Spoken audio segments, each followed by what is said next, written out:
is New York based. We love New York, so it's only fitting that we partner up with a New York based brand. Don't hide the plug. Now they got some fire fitted hats, hoodies, t-shirts, and I'm feeling the old New York design with the bridge logo. They got the clout joints, the dad hats, and you can also have them delivered to you in the resealable merch by the pound bags too. Now, mind you, they might be New York based, but their apparel is for everyone, whether you're from New York, Miami, Texas, Chicago. It's a grassroots movement. Get in tune. And they offer free shipping on all domestic orders of $75 or more. But if you enter the exclusive InfoMinds promo code, you'll get an additional 10% off at checkout. You already know I ordered my package. My package is on its way. So I'll be wearing and showcasing the Don't Hide the Plug apparel in my next live. Go out and support these brothers. Check out their website. I put the link in the description box. Don't hide the plug.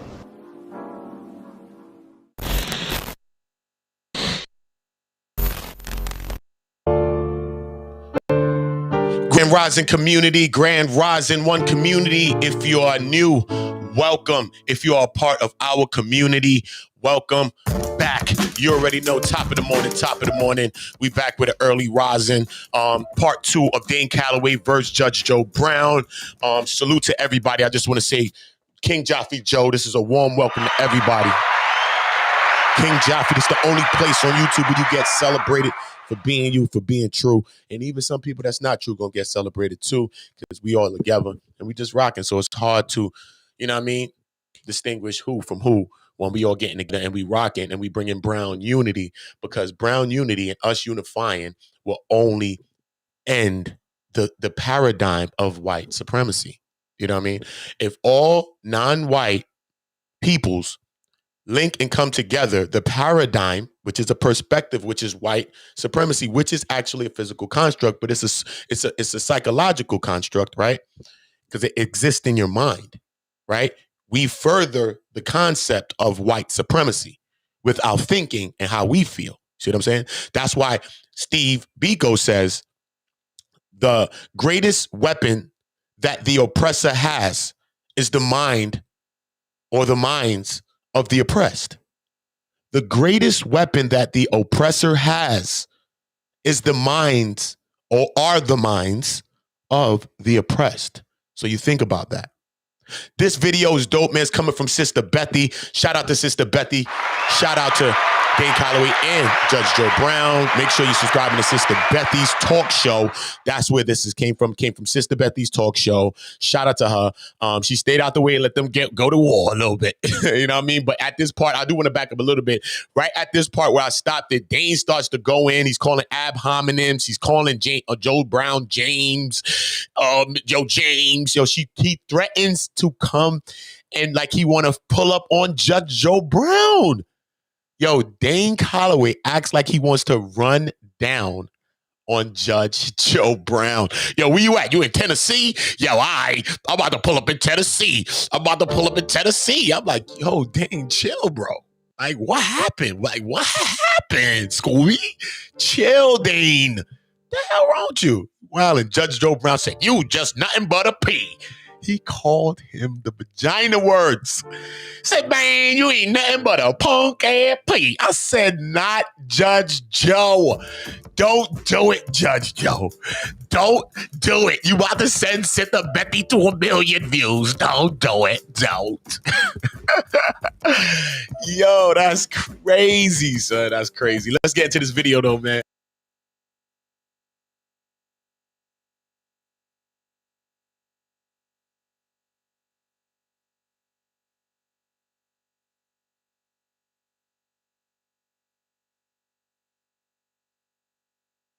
You can be what? High priest? All right, so who told you that?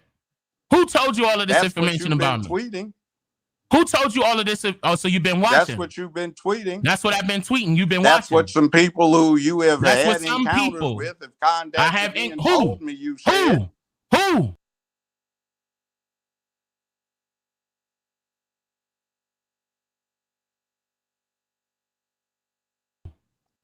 That's none of your goddamn business. Oh, come on. You wouldn't even tell me you your own scared, name. man. And No, I'm the punk.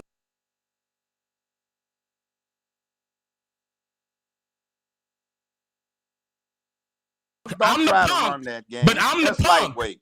But I'm the punk. Oh, I'm just lightweight. So why y'all so worried about me? I'm not worried about you. You're not. But they sent you. You still getting paid. Irritant. You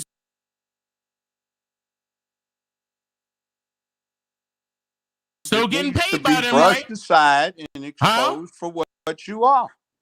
Like what? I'm still waiting for the exposure. What happened? You're pushing why you so quiet? A myth. I'm pushing a myth. Black folks don't need any more myths. Judge Joe, are you a flat earther? I believe in flat earth. Do you? Am I what? He's a flat earther. No, I'm a flat earther. I believe in flat earth. Well, that's too bad.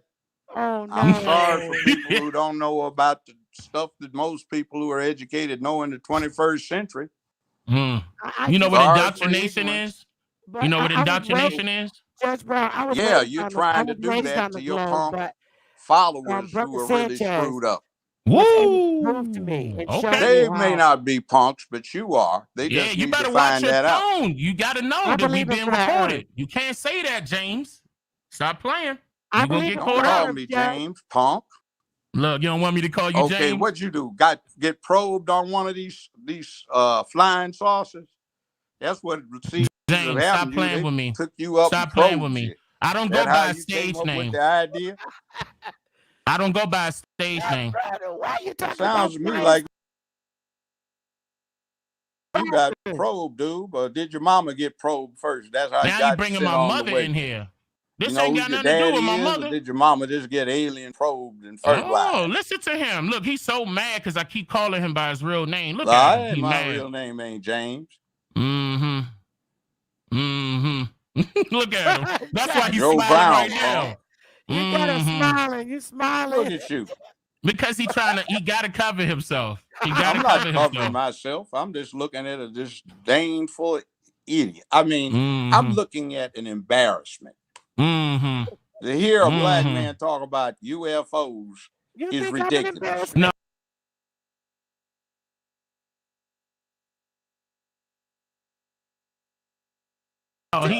Deny that you said that.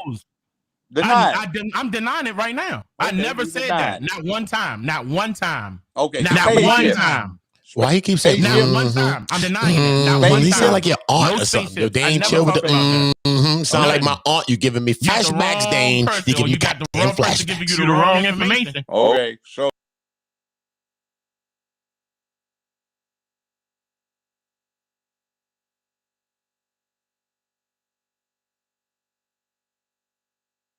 So there was no middle passage with the slave ships? That's something different. There was no middle passage with the slave ships. Listen to what I said. The slave ships was not real at all. Okay, no slave ships. Okay. None. I can prove that and have proved that. You haven't proved that. Oh, I proved it. Okay, so what is the slave ship? Hold on. What's the slave ship? See, you can go to the records of the United States Navy, the Royal Navy, Lloyd's of London, where they had insurance payouts that they had to do for slave ships. There's no such thing as a slave ship. You have the testimony that was recorded from people that got brought on. Disregard all of that. You've got. He ain't trying to let me get a word in. There were no slave ships. Listen.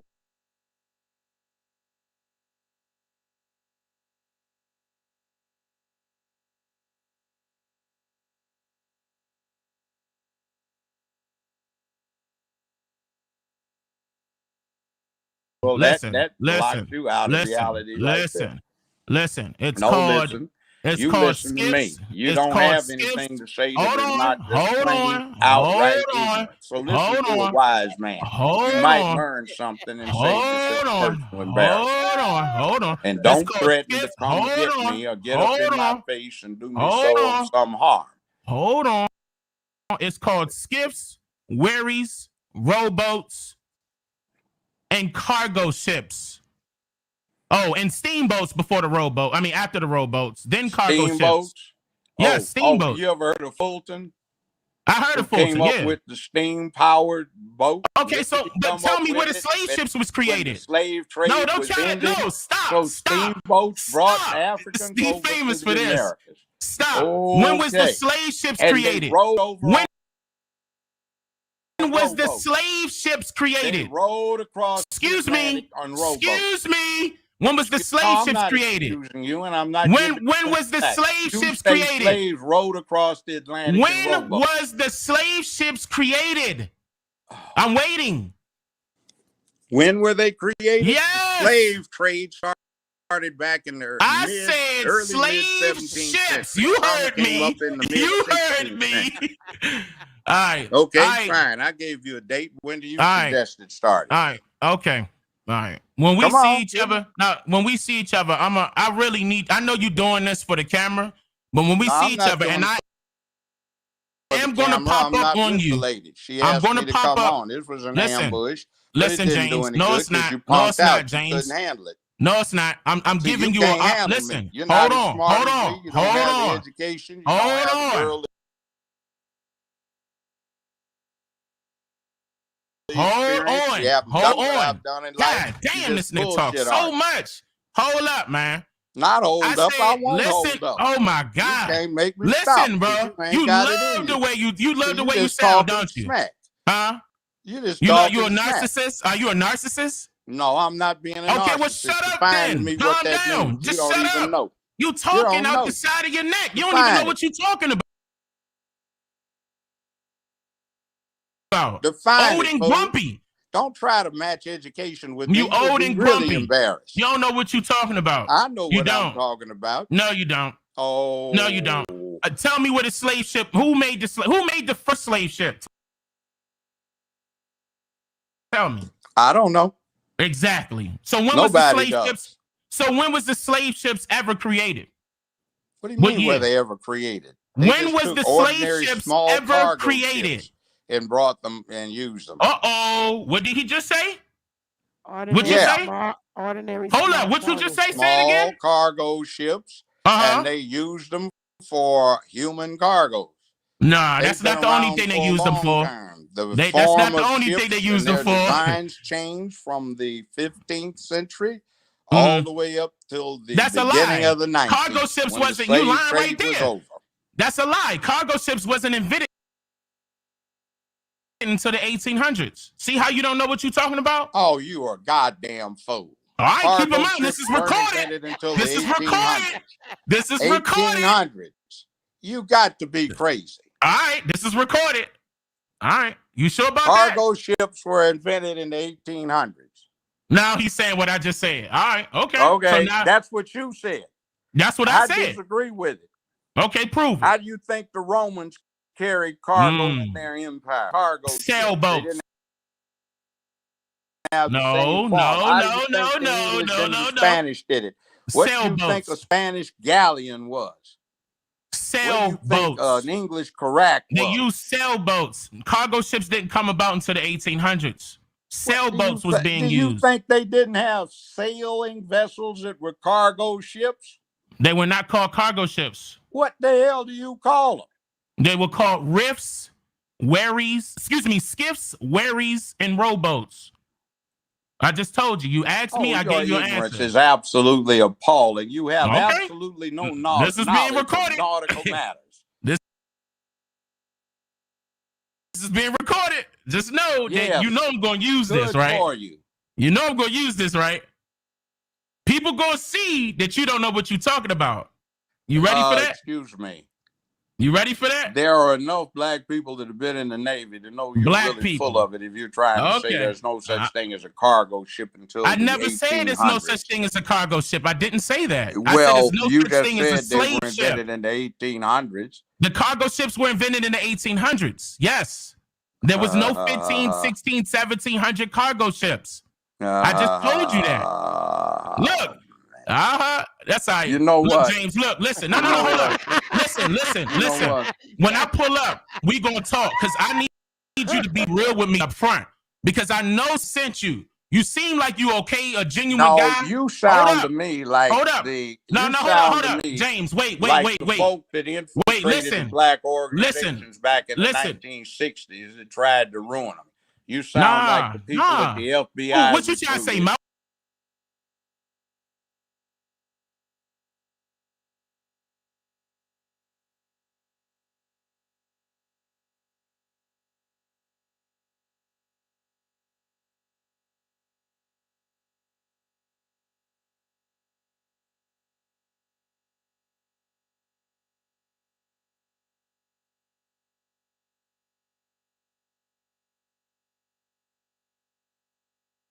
Malcolm X? You talking about Malcolm X? No, I'm not talking about Malcolm X. So who you talking about? Malcolm X was a great man. All right, so who you talking about? Who you referring to? I'm talking about people like you that the FBI sent to infiltrate black organizations and ruin. Who were they? Who were they? I can name names. I'm listening. I don't choose to do so at this point in time. I'm gonna pull up on you and see. I'm gonna pull up on you and see. But we gonna have a general like conversation. You got sent by the FBI or one other or another. That I got sent by the FBI? Are you kidding me? To spread misinformation and poison amongst the black community. So you're trying to hold us down. I'm trying to hold who down? Of the people, dude. I'm an enemy of what people? The people, black people. What people? Black people. Who said that? I did. You did? Who told you to say that? I did. Why? I'm the boss in charge. I don't work for anybody. That's cap. You know that. You know you lying. You know you lying. Where you live at right now? If you're not so scared. I live in Memphis, Tennessee. I know you do. And what house is that you in right now? I'm not saying there are a lot of other people, but I'm listed. Okay. We're going to have a conversation, James. Yeah, one-on-one. I don't suggest you come by my house. Okay. Well, I'll catch you at the gas station or something. It's not going to be nothing like that. I'm going to have a conversation with you or something. Come up on me like that. That's not. That's a gun that.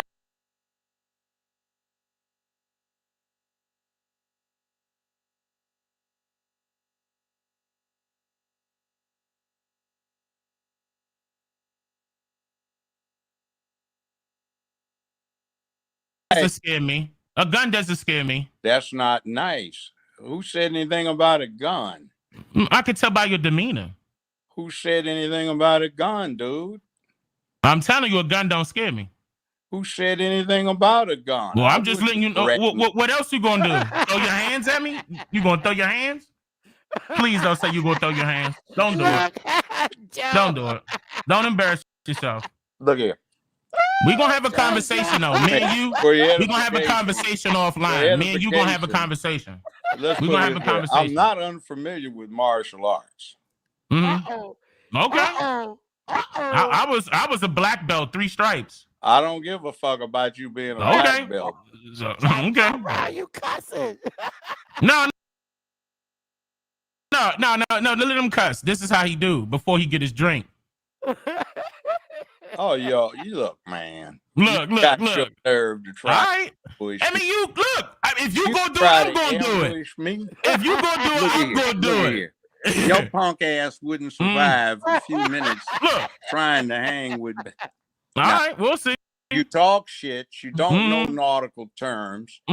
You've nautical been busted for plagiarism. Your education plagiarism. He can't even say the word correctly. Shit. You don't know what you're talking about. You have these ideas from others, and you're trying to bamboozle your people. I have what? Now, why don't you stop? What are you talking about?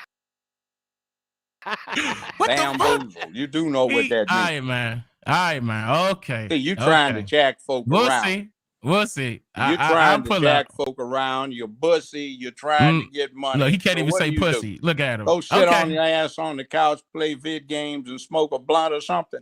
Is that what your recreation is? Nah, I don't smoke weed.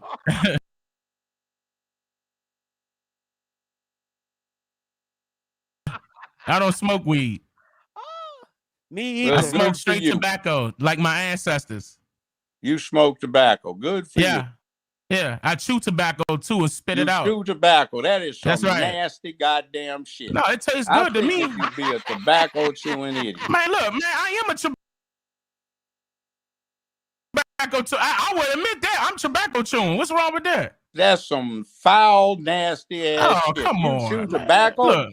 Yeah, I spit it right out. Actually admit to chewing tobacco? You goddamn right. Man, how nasty can Ain't no shame in my game. Just like I'm pretty sure your grandfathers did the same thing. No, neither one of them did. Okay.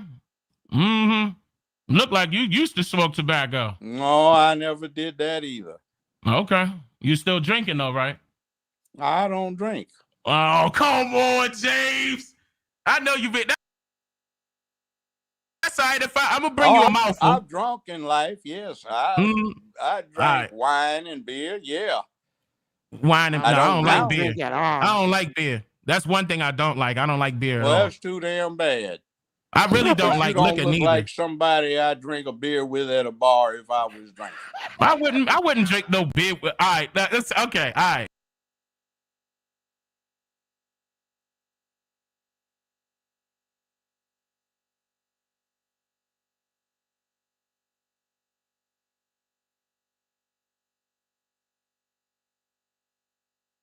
I hear you. I hear you. You sending me mixed messages. I hear you. I'm just letting you know I hear you. Phone calls, consistent messages. You a piece of lying, conning, bullshit. I hear you.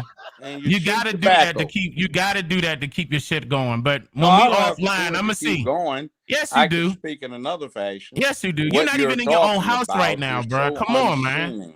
That it is preposterous.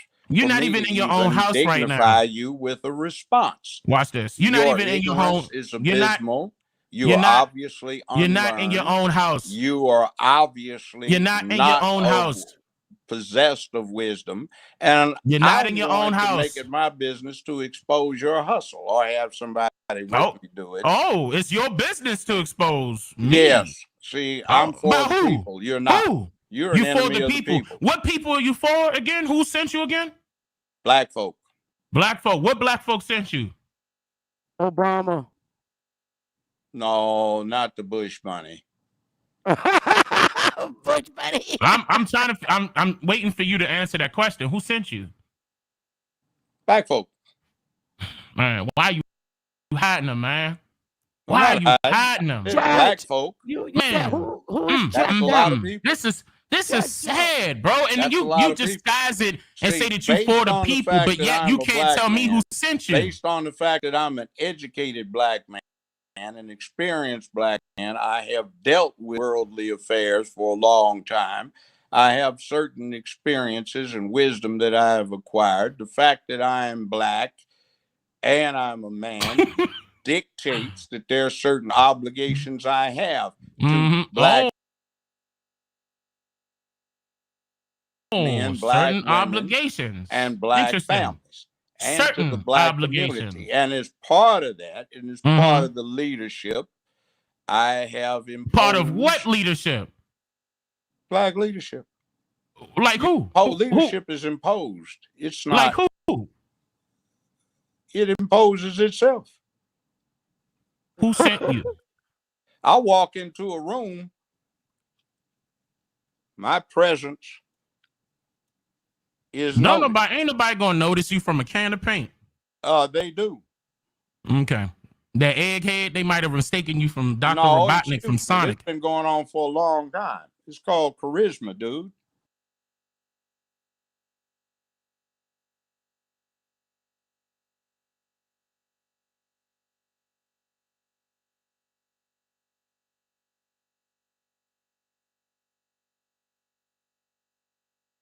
It's called charisma. Yes, it is. Spell charisma. Stop playing with me, James. Stop playing with me, James. You spell it. You know me and you could go back and forth like this all day long, but you gonna have a conversation with me.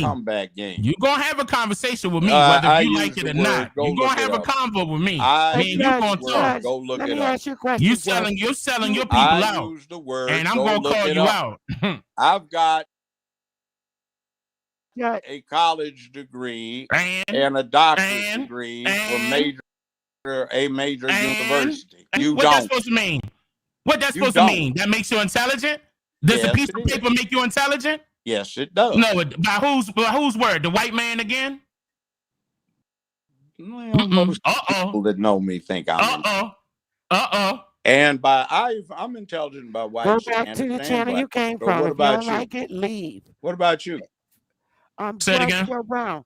I'm intelligent by white and black standards. What about you? Same thing with me. No, that's why my videos are going viral. You don't. That's why my videos are going viral. Oh, man, that's why you know about me, James. Come on.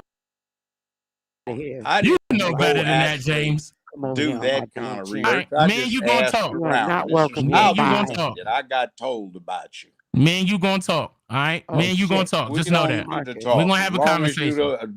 as long as you do not understand James, the calm down. passage, Listen. I know slave ships and you such like. You gotta don't have that back. understand. And then see, I you're know you talking gotta about have that back. cargo ships. Okay, You're you gotta saying the have that slave back. trade Look, he didn't trying to start change the until subject again. 19th century. Mm-hmm.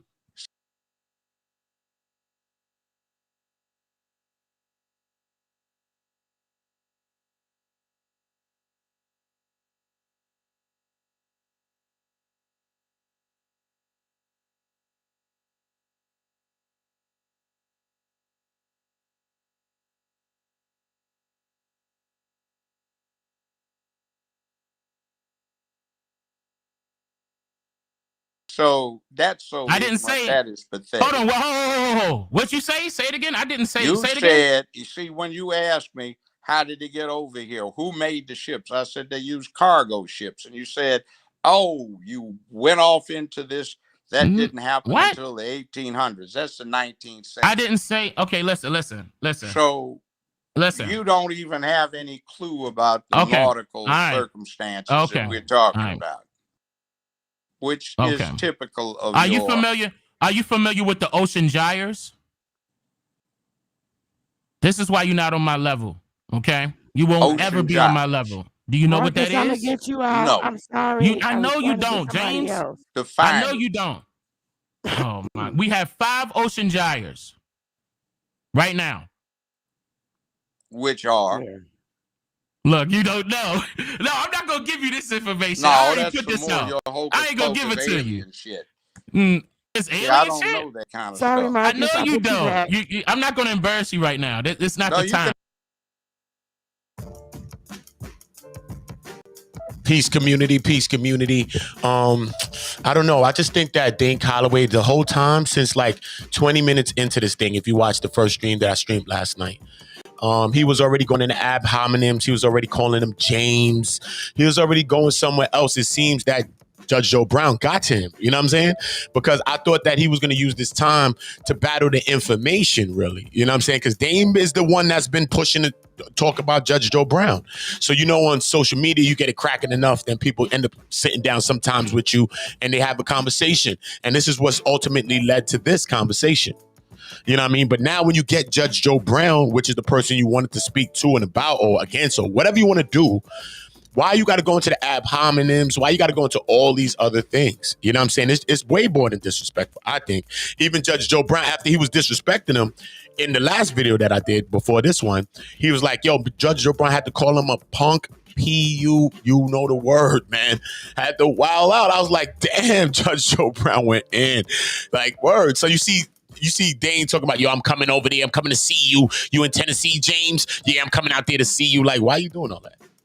You see what Judge Joe said? Listen, I'm listed, brother. You can go and look that up, but I advise you don't come around my house. Just how I feel around James. I feel just like James Joe Brown. Yeah, it don't matter. Don't come around me. Don't come around my thing. That's it. You know what I mean? Because I'm going to be fully protected. That's how it is. You know what I mean? So I just feel that with Judge Joe Brown here, and they're having this conversation about the slave ships, the cargo ships, what year, 1800s, late 1700s, what happened in the 1600s, different things like that. Yeah, you know what I'm saying? You know, Dane's stance is he feeling like there's no cargo ships, period. Slave ships, actually. No slave ships. Everybody was here that they came over here and enslaved, period. That's just how it went. That's what he says. Period. So let's get back into this video. Let's see what's going on. Remember to drop your like, subscribe. And if you're subscribed, remember to turn the notification bells on so to be notified when we drop. We're going to drop unexpectedly. Remember, another episode of YouTube Lies and Slander, episode 4 will be coming up too as well. Make sure you turn the notification bells on. That's how we're doing this. You're still going to get your great content, your great knowledge, as well as everything else. Because guess what? It's one community. It's not just a knowledge section. No, it's called one community. Everything. Ways of life, religion, beef, love, history, everything is one. We're all one. But we must find peace and we must find unity. All non-whites must unite. We must unite. Once we unite, that will end the paradigm of white supremacy. As simple as that. In one blow, white supremacy will be over. Trust me.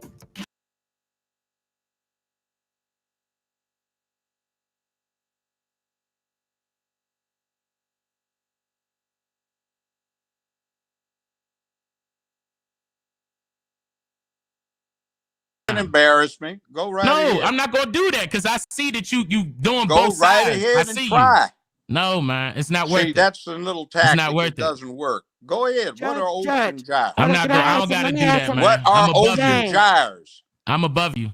What I don't are gotta do ocean that. gyres? No, I mean, no.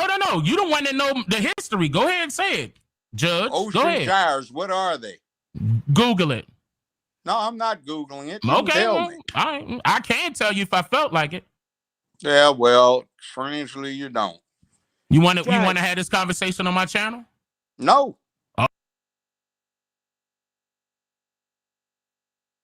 Oh, look. Why? You're trying to get legitimacy by having a public debate with somebody like me. So you're recording this on her show and you're going to play it on YouTube. And basically, I'm just challenging you to prove that you're not a complete Hold on. I'm not going to make you look bad. I'm just going to make me look bad. I'm not going to challenge me.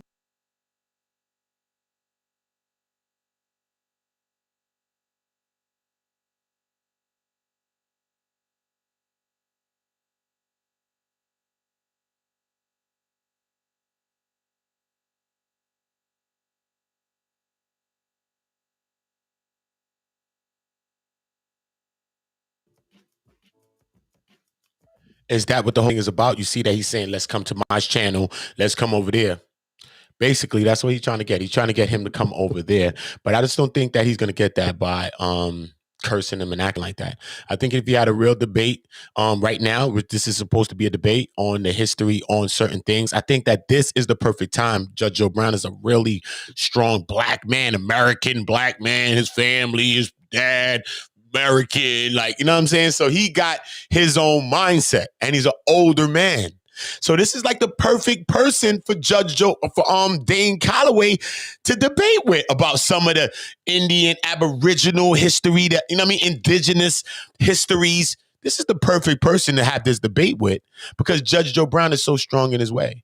You know what I mean? So I just think that he's blowing this opportunity, but it also goes to show that he really probably just wanted Judge Joe Brown to come to his show because that would give him the legitimacy that Judge Joe Brown is talking about. That's a fact.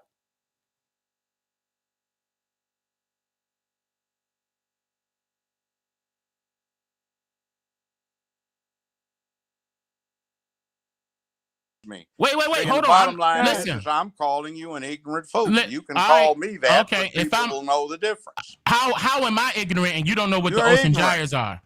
How am I ignorant and you don't know what the ocean gyres are? That's a small thing. And frankly, it's I've never heard of it. It's a major thing. What do you mean? I've never heard of it. Now define what it is. Okay. Define it. No. I don't want you to know how much I know. Define it. You're not going to know how much I know. Well, I am getting it because your conversation's limited. We've been stuck on just trading insults. Yeah, but you the one. Yeah, because you the one that want to do that. You the one that do that in order for you to brush stuff off. As I asked you who sent you. You still ain't answered the question. Nobody. I told you, nobody has sent me. I bring myself. You bring yourself. Prophesize, touch me, verify that your existence deceive you not. Deceives you not. I could say that, but that would be very egotistical. Would you bring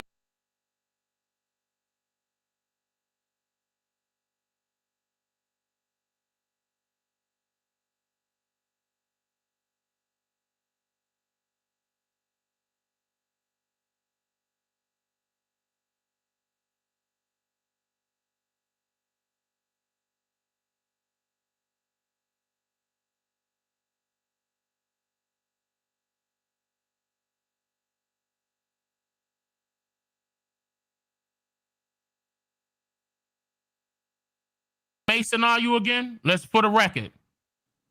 No, I've already answered that. You've asked and it's been answered. Okay. And let me ask you a question. If you want to become Masonic, then you need to go do what you have to. do to get Stop invited to that. see if you can Judge, cross Stop over. that. Stop that. hey, Stop that. Judge, let me ask you a See, if question. you can, I don't think they'd have you. I wouldn't Hey, want them. Judge, let me ask you a question. You said that Go right ahead, ma'am. you said you were Choctaw. What side? Is it your mom side or dad's My side? mom's. Oh, My your mother's. mom. What area? Are you from Tennessee or? No, I grew up in Los Angeles. I was born in Washington, D.C. She's from the Tennessee area. Oh, okay. So you're okay. Wow. Now, By the mother way, was born in 1917. What Her about your mother was dad? Your born in the dad's side. 19th century. What type of Indian is your dad? Is he Choctaw too, or is He's he not Creek? an Indian. Oh, where is he from? Is he from United States or? Kansas City. Oh, from Kansas. His father was one of Bishop Mason's first disciples and took the Church of God in Christ to Kansas City back in the 19th century, for what that's worth. My other grandfather was a physician. That's the one that, with his brother, killed 2 deputy sheriffs back in the 19th century for helping to lynch one of their brothers. When you was a public defender, right? They lynched one of his brothers? No, he died in 1951. You said that I was alive. I was sitting on the side of his bed when he died. And I was the public defender for the city of Memphis. I represented a lot of black folk and got them justice. Okay, as a public defender, right? Is any of your family working part for of the Moors? state? Are you a part of the No, I Moors? wasn't working for the state. I was working for the city of Memphis before they consolidated things. And in the interest of justice, I did what I had to do to get for the justice system, not for the people. Process. For the justice system, not for the people. For the people. Okay. Judge Joe. By the way, what the hell do you think happens when we get caught up in that criminal justice system? Who's we? Can you opt out of it? No, you can't. That's the answer. So who's going to defend them and make sure they get that due process of law? It ain't going to be no public defender. Yes, it is. Shit. Best record in Tennessee was the public defender in my courtroom. He's a judge now. He was there for 10 years. Advice. He had 64 serious felonies that went to trial in front of a jury. He got 61 not guilty verdicts, 1 mistrial, which was a deadlocked jury on a first-degree murder case. When he retried the case, it wound up with a not guilty verdict. Whatever y'all do. 61.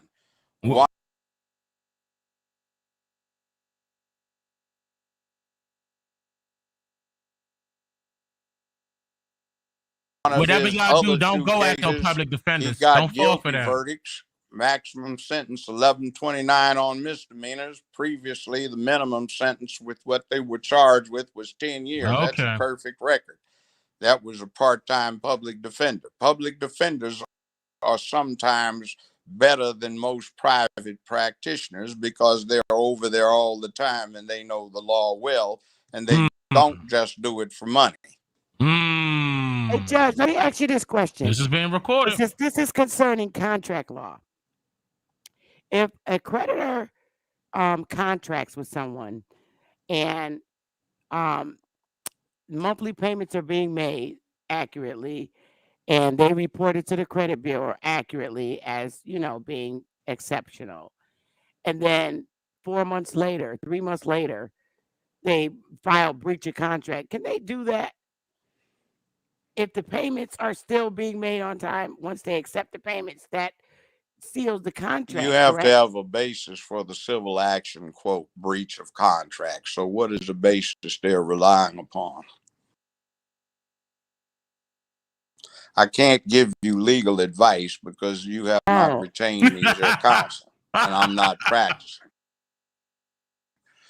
But generally, you have to prove the issues that come up with your allegations. If somebody is alleging breach of contract, they have to show an actual breach. Now, there may be a prior breach, but if they accepted further payments, then generally under American law, that means that they have acquiesced in your offer to modify the original contract, which is reflected by your continuing submission of payments. If there is any inappropriate reporting, if it's worth your time and the money and the effort, the public defender ain't gonna fight for that. He ain't gonna fight. He ain't gonna. Why would the public defender fight against the employer that's employing him? That's not public defender, fool. That's civil law. So we wouldn't. So you wouldn't get a public defender in civil law. No, you wouldn't. Not in They civil, used to only have criminal. legal services programs that dealt Right, with legal aid poverty law, program but they helps haven't civil had those cases. in 40 A some public years. I defender used to be is, with a legal services yeah, program for criminal law. way back when. We dealt with the law that impacted the impoverished who couldn't afford counsel for civil matters. And then what happened? I moved on. Mm-hmm. Okay. Oh, someone I from had a the audience community asked lawyers Judge Joe fellowship Brown. out of Howard University for 2 years in a legal services program 50 Oh, he went to years ago. HU. Okay. Judge Joe Brown, audience question. We haven't had a chance for the audience to ask the question. So Okay, let's someone ask said, questions. Get dude ask off. Judge I'm Joe- so sick of him and his flying saucers. ask- Okay. it says, ask You Judge want me out Joe of here, huh? Brown. They want to know how were the slaves able to survive on a cargo ship without oxygen? And there's There's oxygen on a slave ship. It was not hermetically sealed. They were made out of wood. There were cracks, crevices, and there were holes, and there were hatches, and people could easily enough breathe. And actually, not easily enough, with some difficulty. But if they're at the bottom of the ship and there's holes, they're not going to put you down in the bilges. Where would they put you? From the hold up. That's not necessarily in the bilges. Usually down on the main deck. Mm-hmm. But how can a few white guys grab a bunch of strong? Now you're talking about Africans. They had them chained up, and it is an embarrassing situation. A lot of times the slaves did revolt. They did a book about it, and they even wound up with a movie. It was called the Amistad Incident, when after the slave trade was over, some slaves rebelled and took over the slave ship and wound up in New York Harbor. Their lawyer, and by the way, that book who had been president of the United States. And that book was still listed in the fictional section right now. Well, they fictionalized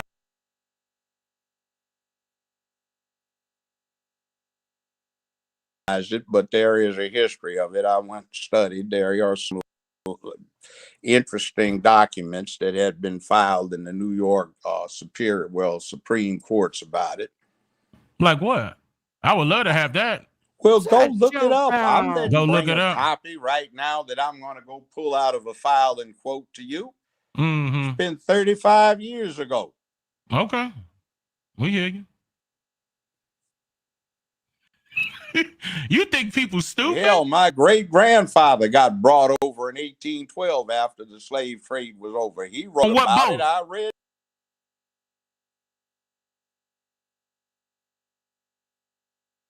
that stuff. What boat? Hell, I don't know what the goddamn name of the thing is. It's been 40 years since I read it. What you read it from again? That same document of the Supreme Court of New York? It was a handwritten journal my great-grandfather wrote personally. It was passed on to me along with the journal that my physician grandfather wrote and left to me. His lawyer, who was in his 90s, gave it to me when I was in my early 30s as a lawyer in Tennessee. No, not a lawyer, public defender. Don't forget. No, that is a lawyer. You can't be a public defender without being a lawyer. I was a lawyer before I was the public defender. I was the boss. I was in charge. I did legal services, Equal Employment Opportunity Commission.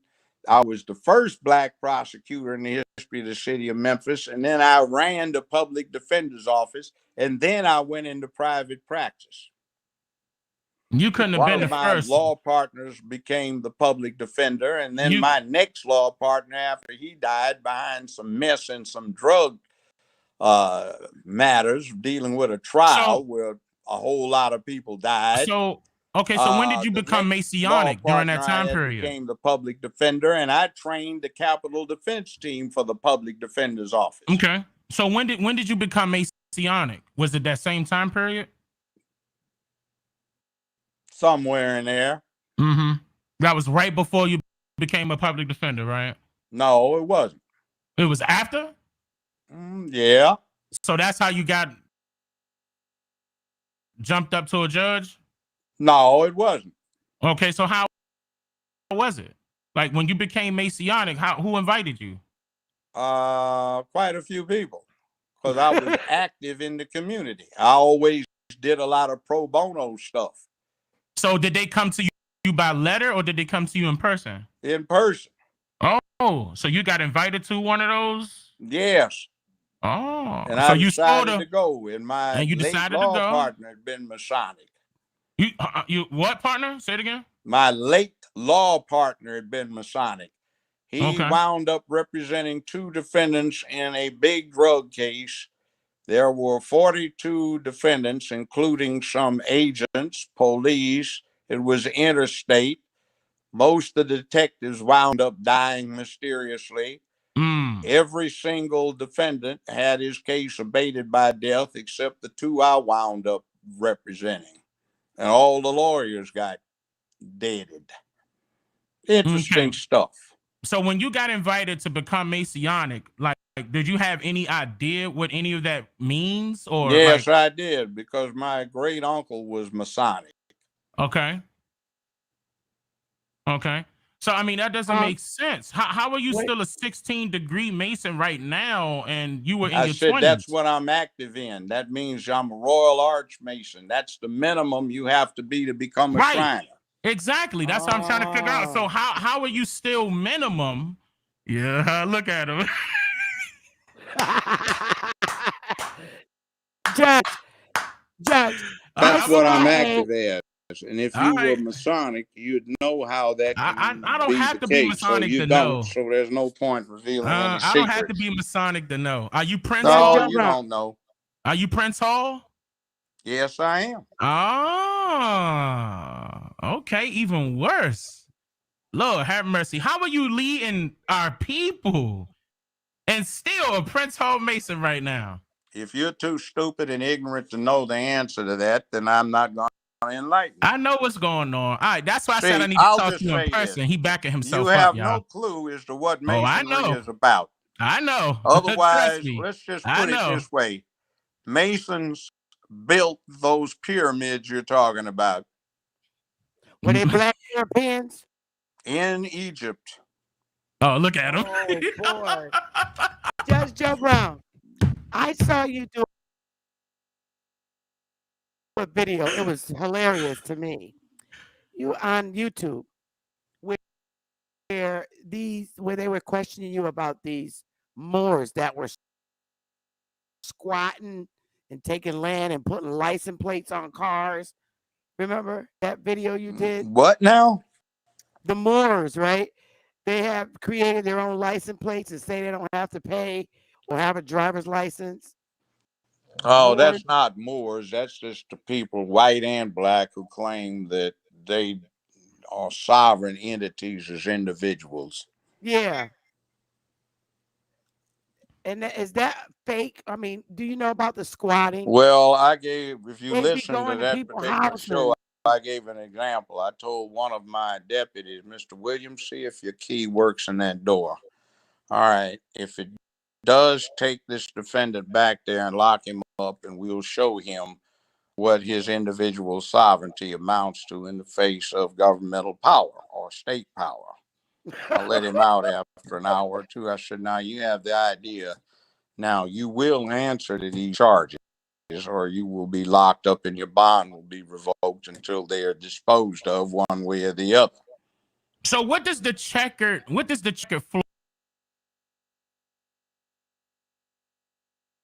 mean? What checkered floor? So when you go, let me see how I can word this so you can word it correctly. You know what the checker floor is. Black No, and white I floor. mean, yeah, I've been in Uh-huh. places where they've had checkered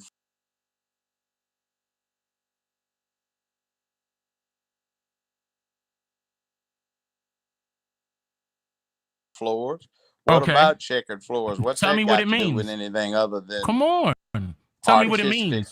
choice or Ah, choice? What are stop you talking it. about? Stop it. What are Tell you me what it talking about? means. Okay, what does this symbolize? Because you know you guys deal in symbols all the time, Are right? you talking about masonry?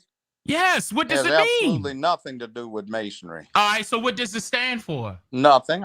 I have no Nothing. idea. You don't Whatever in got no the hell it idea. stands for. I've been in women's kitchens where they have checkerboard floors. So Oh what does my it stand for goodness. them? Ooh, this is a It doesn't stand for man. anything when it comes to masonry. Okay. So what does it stand for? Grand Rising Whatever in community. the You already know the vibe. Grand Rising. Shout out to everybody that's rocking with us. Shout out to Tonya Marie. Shout out to you. She had a dope thing to say. She said, Grand Rising. All I know is that most of our ancestors aren't even African. A lot of us were already here before the settlers came. I agree. But I agree with that a lot of people were here before settlers came. But the part of the African is the part where I wrote something to Tonya Marie in there to say, aren't the people still African? You know what I mean? Because when we go into, the peoples from Africa, even though you know that at one point this whole place, this whole world, and this whole earth was all one location, all one region, Pangea, whatever. You know what I'm saying? So we all understand that too as before the continental drift, that they say occurred, right? But we do know that we've been sailing from Africa for years. You know what I mean? Ships and sailing's been happening for years. We have evidence of ships, okay? This is years before European places, okay? This is years. There's a time in history when there's a golden age. It's like you see, it's a stone age and a bronze age and an ice age when the whole world was ice. There's a golden age where the sole controller of gold was black peoples, or whatever you want to identify those peoples as. Mansa Musa, things like that. You know what I mean? It's all things that's here. It's in history, right? But even when you go into those times, because a predecessor, there's a story, right? That I tell you, the predecessor of, I'm going to be doing a piece on it. I already have it set to go, so I'm going to be doing this, a private piece that I'm going to be doing for y'all. Start giving y'all presentation form content, because there's so many things I was going to start my content like 5 months ago with, like presentations and interviews. So I'm going to still get back to that, because I'm going to do a lot of teaching, a lot of presentation, picture slides and things, and showing y'all more in-depth, views. So yeah, I look forward to telling y'all that. But I do want to show you something though. You know what I mean? Since we here, you know what I mean? I do want to show y'all something. Shout out to Wealth Boss. Shout out to Key CTV. I do want to show y'all something. Let's see. Okay, let me Google something real quick so I can show y'all. All right. Okay. I'm gonna check out this first. I'm gonna look up the Canary Current, right? The current is the gonna Google, right? If you heard of the Canary Current, I'm about to show you exactly what the currents are. All right, we'll get back to Judge Joe Brown in 1 second, because it's leaving us with the slave ships, and it's leaving us with this voyage and this journey and this whole thing, right? So let me try to just grab this real quick. All right, bear with me, y'all. Drop a like if y'all on the way in. Subscribe to the channel. Make sure y'all turn the notification bells on, because you never know when I'm going to drop, and you never know what's going to be coming out of One Community. YouTube lies and slander is not just based on me. It's based on anybody on YouTube that feel you're being lied and slandered. You got some proof and things that you've been lied and slandered. You can come in One Community. We already have over the thousands over here already. So all you're going to do is get views and get subscribers at least. You know what I mean? By doing something real or talking about whatever your viewpoint is. So here, I'm not limiting nobody like I never did. I'm just being real. I'm vetting everyone too, because I'm not just showing the love that I just showed, because the same way is how they try to kill you. But I will be showing love the same way, but I will be showing it to the people that really, really deserve it, the people that really, really want it. You know what I mean? Not the people that just want to be in the way. You know what I mean? So most definitely that's what it's about. Hold up. Let me go to Canary Currents. Hold up. Let me share this screen to you right quick. Hold up. Oh shit. Hold up. Yeah. Did I share the right one? I didn't, man. Damn. Hold up, my bad. I ain't even share the right one, yo. Funny. All right, where is it at? All right, cool. All right. So now, right? Y'all can see this, right? Let me zoom the screen and max it so that y'all can see it better. Let me max it, right? All right. We'll get back to Judge Joe in 1 second, right? Let me click. This alone shows you an even better detail. Look, it shows you an even better detail. Let me see. Okay, look. This is the canary currents, right? It shows you exactly how the currents move in between the United States, South America, and Africa, right? As you can see, is a whirlpool of current that happens in the middle of Africa, North America, and South America. And those currents are called the canary currents. Mali, as you can see in the corner over here, let me zoom it more, right? You see Mali right here? You see the word Mali next to Mauritania? Mali is where Mansa Musa was from, right? Mansa Musa and them was from the first Ghana, right? Where Ghana is located now, it was the first Ghana. It was a Ghana before that was the Ghanaian Empire, right? Which was the predecessors of the Malian Empire, right? So now, in Mali now, Abu Bakr the second, right?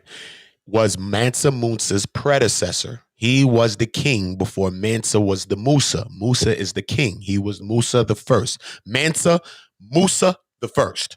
So he was the king. He was the Musa. Mansa was the Musa, right? After Abu Bakr, right? Some say that Abu Bakr, his name wasn't Abu Bakr, and really he was Muhammad. I don't want to guess a wrong name to you, but I can go back and get it in there because I know Muhammad ibn Muhammad Khaldun, different people in that time period, because when Mansa Musa did his journey to Mecca, because he made a Calvary, like a pilgrimage to Mecca, camels, everything filled with gold, women, water, people, all type of I could imagine how many people it was. It made a Calvary all the way from Mali to where Mecca is to give praise. And he broke economies by giving away gold. He was giving away gold everywhere he was going. This is how much gold the Mali Empire had. And this is how much gold he possessed. And this is why by the time, because Mansa Musa is really what made another thing that made the European powers say, wait a minute, son, we got to go over there and get this gold, because there was so many vast stories about this gold and him being the richest and him giving away gold and all of that. You see what I'm saying? So that is when the European powers set on their mind to say, yo, no one man going to control the power of gold. We going over to get that. You feel me? And that's how they got it divvied up the way they got it divvied up today. So all of these things happened in a plan, in a plea. You know what I'm saying? Like all of the transatlantic slave trade happened because of the Arabic slave trade. The Arabic slave trade was going on. The European powers were still doing what they was doing with each other, really. Because remember, the European powers were all killing each other, the 10 European powers. They were killing each other for years. The barbarians versus the Saxons and all of that stuff. The Vikings and all that stuff. Yeah. So they was killing each other for mad years. All right. They kind of like unified at a point, and they came and everybody made they take on Africa. Everybody tried to get up into the business, the slave trade and everything, and he actually took over the slave trade.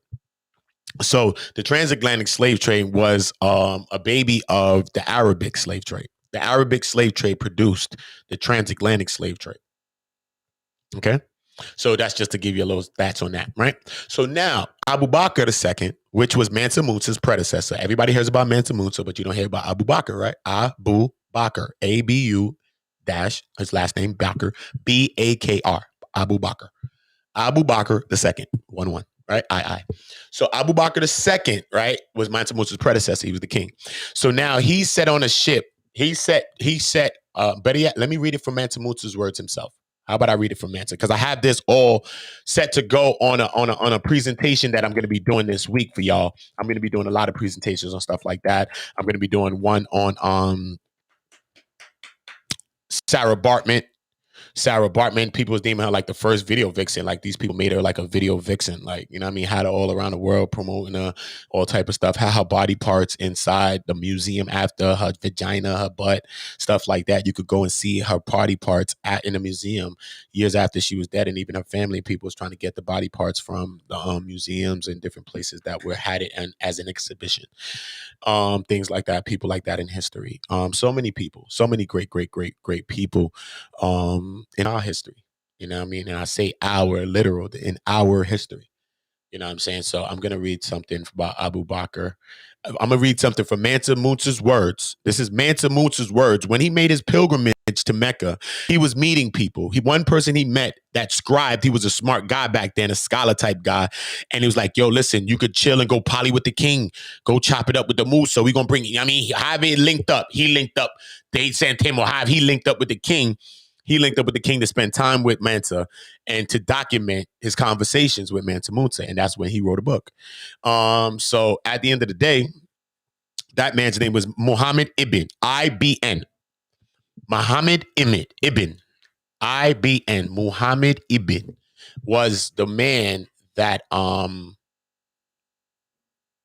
had the conversations with Mansa Musa and recorded these things at the time, right? So not only did he record things that he was saying and he was writing it from his own words, or no, writing it down, writing it back, and then you know how you write something like you're writing a story, basically. And I mean, we write what the man says, so you know, he might be writing in a way and his eyes whelped up, and you know what I'm saying, he sips from his glass and then he says, so you know what I mean? So he's saying what he's saying, but then he might be going into what he's seeing and giving you a descriptive, you know what I'm saying, a descriptive view of the whole scene. You know what I'm saying? So, I mean, I don't want to show y'all what this little presentation is going to be about. This is going to be fire.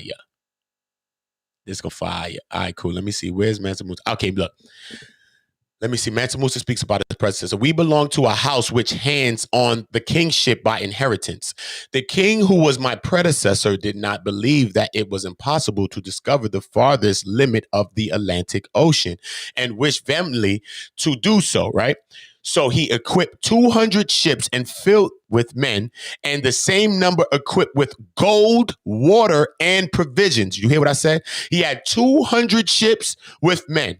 He had 200 ships with gold, 200 ships with water, 200 ships with provisions. You know what provisions is, right? That's yam. That's all of the vegetables and all the stuff that we eat and stuff. Provisions, the things that you know what I mean? So provisions, right? So he says, gold, water, and provision enough to last for years. I think they was planning for 7 years or so, because who knows how long it takes to sail around the world, right? So do not return until you reach the end of it, or your provisions and your water give out. This is what his message was. This is what Abu Bakr's message was to these ships, period. We will not return until we reach the farthest reach of the Atlantic, okay? Until your food runs out, you do not return. So how can you plan to return when your food runs out? Because it's a year voyage that you think you're going on right now. Even though it may not take years like we would have thought back then to sail somewhere, right? It doesn't take years, right? People are sailing across many places right now and not taking years. But the thought of it, they was thinking that this thing might take years, right? They departed, and a long time passed before anyone came back. Then one ship returned, and we have asked the captain, what news have they brought? He said, yes, O Sultan. We traveled for a long time until there appeared in the open sea as it were a river with a powerful current. Powerful, family, powerful, right? Mine was the last of those ships. The other ships went on ahead, but when they reached that place, they did not return, and no more was seen of them, and we did not know what became of them. As for me, I went about at once and did not enter that river. Okay? So I say that to say this, okay? When you leave Mali, if you look at the location of Mali, right? You see Mali? Okay. You see what Ghana is on the bottom of the African skull on the bottom? That's Ghana, right? That's where Benin and stuff is, right? Western coast of Africa, right? If you sail off any of even Morocco, If you sail off the Western Sahara right here, Mauritania, Guinea, anywhere over here, period, Niger, wherever you want to fling off the world. Go jump off the earth and just jump into the water right there and see where you go, right? The Canary Current are going to bring you naturally. You've watched shows, survival shows of how you use the current to get to shore.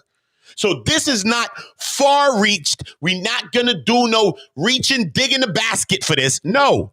When you sail off the coast, when you go to the left, right, off the western coast where you see Mauritania, you're going to see all these things. You're going to see the Niger River. You know that big river sources are the reasons of why these great civilizations emerge, just like the Nile River. These great rivers emerge civilizations because you need that good water source. Because the first thing when you go into these type of situations is, locate water before you locate food. You even locate fire before you locate food. You locate water and fire, and then you figure out food. Shelter, water, fire, shelter, and then you figure out food. You can go many days without food. You cannot go the same without water. If you do not have shelter, you will not be protected in the wilderness. If you do not have heat, then you'll get hypothermia and you may die, period. So these are things you cannot stop, okay? So we understand those things, period, in nature. These are laws of nature. This is what you do when you're in nature, right? So now, when you sail off the coast of off the western coast of Africa, what are the Canary Currents going to do, and where is that going to bring you? Even the north equatorial current, right? Where is that going to bring you, right? It's going to sail you right onto the top of where? Southern America, right? Bring you all the way through the Gulf of Mexico, Cuba, and all of those things. This is why, look, right? To Cuba, all of these things, right? Then through Florida and brings you up, right? As you can see, though, part of it, when you go up through the Gulf Stream, it ends up taking you where? To the Norwegian current. But part of it, you can catch a part off. As you can see, the red turns into the blue. But you can see it's not so steep because the current is not that steep, because this Canary Current that it streamlines into is pretty strong and takes you down towards the western coast of Africa, past Portugal and past Spain. It doesn't take you towards France. It doesn't take you towards the United Kingdom. You see, once you follow and come off the top, let's say you jump off anywhere on the top of North America, it's going to take you in the Gulf Stream. If you see the Labrador Current, look at the Greenland Current. The Greenland Current and the Labrador Current flows into the Gulf Stream Current, right? But then they both flow into what? The Norwegian Current. Part of it, you see, goes into the Canary Current, right? Okay, so if you do not know how to sail these oceans, the current alone will take you exactly where it's taking you. So if the journey that Abu Bakr set out with the 1,000 ships let out, right? Yeah. Where would the current have naturally taken these people? It would take them to Americas. So the people were been here already. And this is one of the first stories of any that happened like that. Way before there was thousands. How many years before there was a Columbus? This is years before Columbus. 1,000 before Columbus. There's a story about people coming to America or sailing off the western coast, coming out. And where else would they have gone? When you sail off Mali, where do you go? To the side of Africa? No. Do you go to the East Coast? No, you're going over there to the Western Hemisphere. It's naturally sending you to the Western Hemisphere. Many people that went to the Western Hemisphere and got over there to the Americas got stuck. They got stuck because you got to know how to navigate these oceans to get back to Africa. Look at what happens. There's no straight path from sailing back from the Americas, the North America and South America, to get back to Africa. There's no straight streamlined path right there. You can't just sail from America straight. It's not going to happen. You're going to run into the currents, and the currents are going to run you down. You're going to go into the Gulf Stream current. And then that's going to send people up there. So when them people probably sail off from there, they probably went to the northern parts. And that's where they reached. Because we are indigenous to this whole world. Okay? The confluence produces fog around this region. See what I'm saying? Fog around this region. Abu Bakr and them talk about something as he went crazy over there in that ocean. It went wild. Something happened. That's what one of the ships said when he sailed back. If something was going on, the ships went to a part and they could not be seen. I just read that to you. Let me go back and read that again because I think I'm joking. This is in a presentation. Go Google if he didn't say this to Muhammad Ibn, who was scribing all of the words of Mansa in that journey that he took. I'm not reading to you. I'm telling you things that I know in my skull. I know these things in my brain, man. I've been knew these things, man. This is what the difference between me and some of these YouTube people. Because they on here caping and capping, bro. But they can't go in ahead and give you some knowledge. Give me some knowledge, bro. I think I'm reading something to you. Oh, man. I'm telling you something about a presentation that I'm doing right here. All right? Come on. You hear what he said? He said, listen, look what he says. Look what he says. He says, mine was the last of those ships. The other ship went on ahead, but they reached that place. They did not return, and no more was seen of them, and we do not know what became of them. How is these thousands of ships, and you just don't know what happened to these ships? As for me, I went about back at once and did not enter that river. Why did he separate the ocean from the river? They were in the middle of an ocean, the Atlantic, they say, sailing to find out the vast, sides of this ocean, maybe thinking it's going to take years for them to do this. But then he doesn't say, I didn't enter that part of the ocean. He separates the ocean and now says, I did not enter that river. Why do he say that river? Even Muhammad Ibn says at that time that he feels that Mansa had oceanographic knowledge. That the way he was describing the ocean, we could see that he had the knowledge.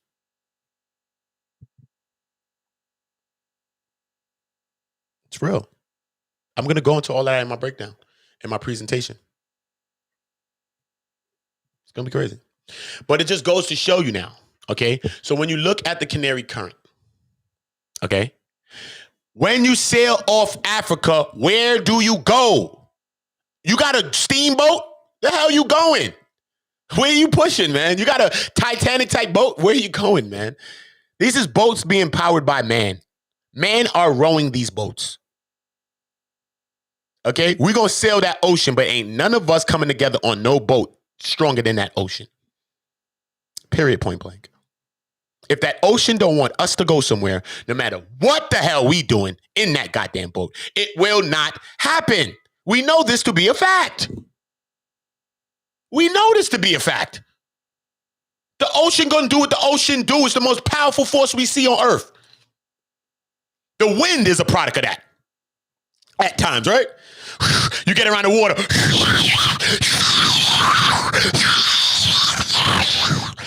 Something about the water that make the wind get bucky. The wind start dancing, start jumping, jump. The wind start getting crazy when you get around water. It's a marriage that the wind and the water has together, and it's a perfect marriage that those two have in synchronicity with the moon. Perfect marriage in synchronicity with the moon. See what I'm saying? So when we think about that, everybody was told the story about Christopher Columbus, who damn near never even made it to America, only made it to probably Haiti. Okay, so if you're in Haiti, be mad. The hell? Scary sound effect coming. So he went. He didn't go nowhere, bro. I'm waiting to see one of Christopher Columbus' family members, distant family members, so I could talk to them and tell them, you know, your great never went there. You know, he needs to stop. I don't know why they got Columbus Circle in New York City. I don't know why. They keep lying. They keep on lying to me. Why do they keep on lying to me? I knew they was lying to me since I was a kid. I could have been told y'all this when I was 10 years old, 12. These people's lying. I guess that's what led me down a legal life of selling drugs and stuff. Probably just wanted to be off the grid, not work so much for these people. You know, it's crazy stuff. Because I knew a lot of these things since a kid. And once you know certain things, scary sound effect. Exactly. But you see what I'm saying, though? So when you do the research, anything I'm talking about, do the research. Do the history. I'm not reading nothing to you. I'm talking to you right now. I just went to that specific part of when Muhammad was having a conversation with Mansa, what he told Mansa and what Mansa told him. And you know what I'm saying? Things like that. So you could get the exact words, not me just guessing out my head and just me telling you something. I don't want to do that. Drop a like for this kinds of knowledge, man. You can't get this on YouTube. Your YouTube content creators don't do this type of stuff. That's why one community is different. Okay? Different. That's why people try to bring me down. Of course. The man is smart. The man is helping. The man is good. The man is charming. The man is attractive. The man dressed well. The man smells like beautiful colognes. The man is good. The man's a good person. You go in his neighborhood, you ask about him, everybody loves him. Nobody's going to say what they're saying about the man. And this is what people do. But I watch people do that in history. Not saying I'm any one of those people in history, but I know I'm coming to make my history for a fact. Jaffe Joe. Couldn't nobody think about that. So if you want to be on the side of making history, that's what I'm on. If people are not, that's when I start disassociating myself. That's it. I can help many people, but once you start showing yourself to be who the hell you are, that's when I separate myself from you. That's it. I've been separating myself from people for weeks. I have a pop-in channel. I don't need to go on people's channel and chill over there, especially people I'm helping to grow. It's not that serious. It's really not. I'm helping you to grow like I did. You can say thank you and move on. That's all you have to do. Say thank you, move. But anyway, yes. So when we get into these types of contents now, you see what I'm saying? Come on, man. Look, the canary currents alone. See what I mean? I'm cracking the codes for you, man. Cracking big codes. I'm cracking codes. I'm cracking cases. Cracking asses out here, man. Cracking heads. This is what we're doing, man. But we're dropping the knowledge. We're bringing this information. Okay. So look at the canary current. See what I'm telling you about. Okay. All right. So when you think of this thing now, when they were sailing from America to Africa, how were they sailing there? Because they say that they were always going to get people from the Benin, the western coast of Africa. Let me zoom in. You see where Mali is? Right under Mali, you're going to see something, right? Then right under there, you're going to see something. That's Ghana, right? Right over there is Benin. This is where one of the slaves, one of the last people that I put on my channel too, he's a recorded slave. His name is Cujo Lewis. Cujo Lewis, I think. That's the one, right?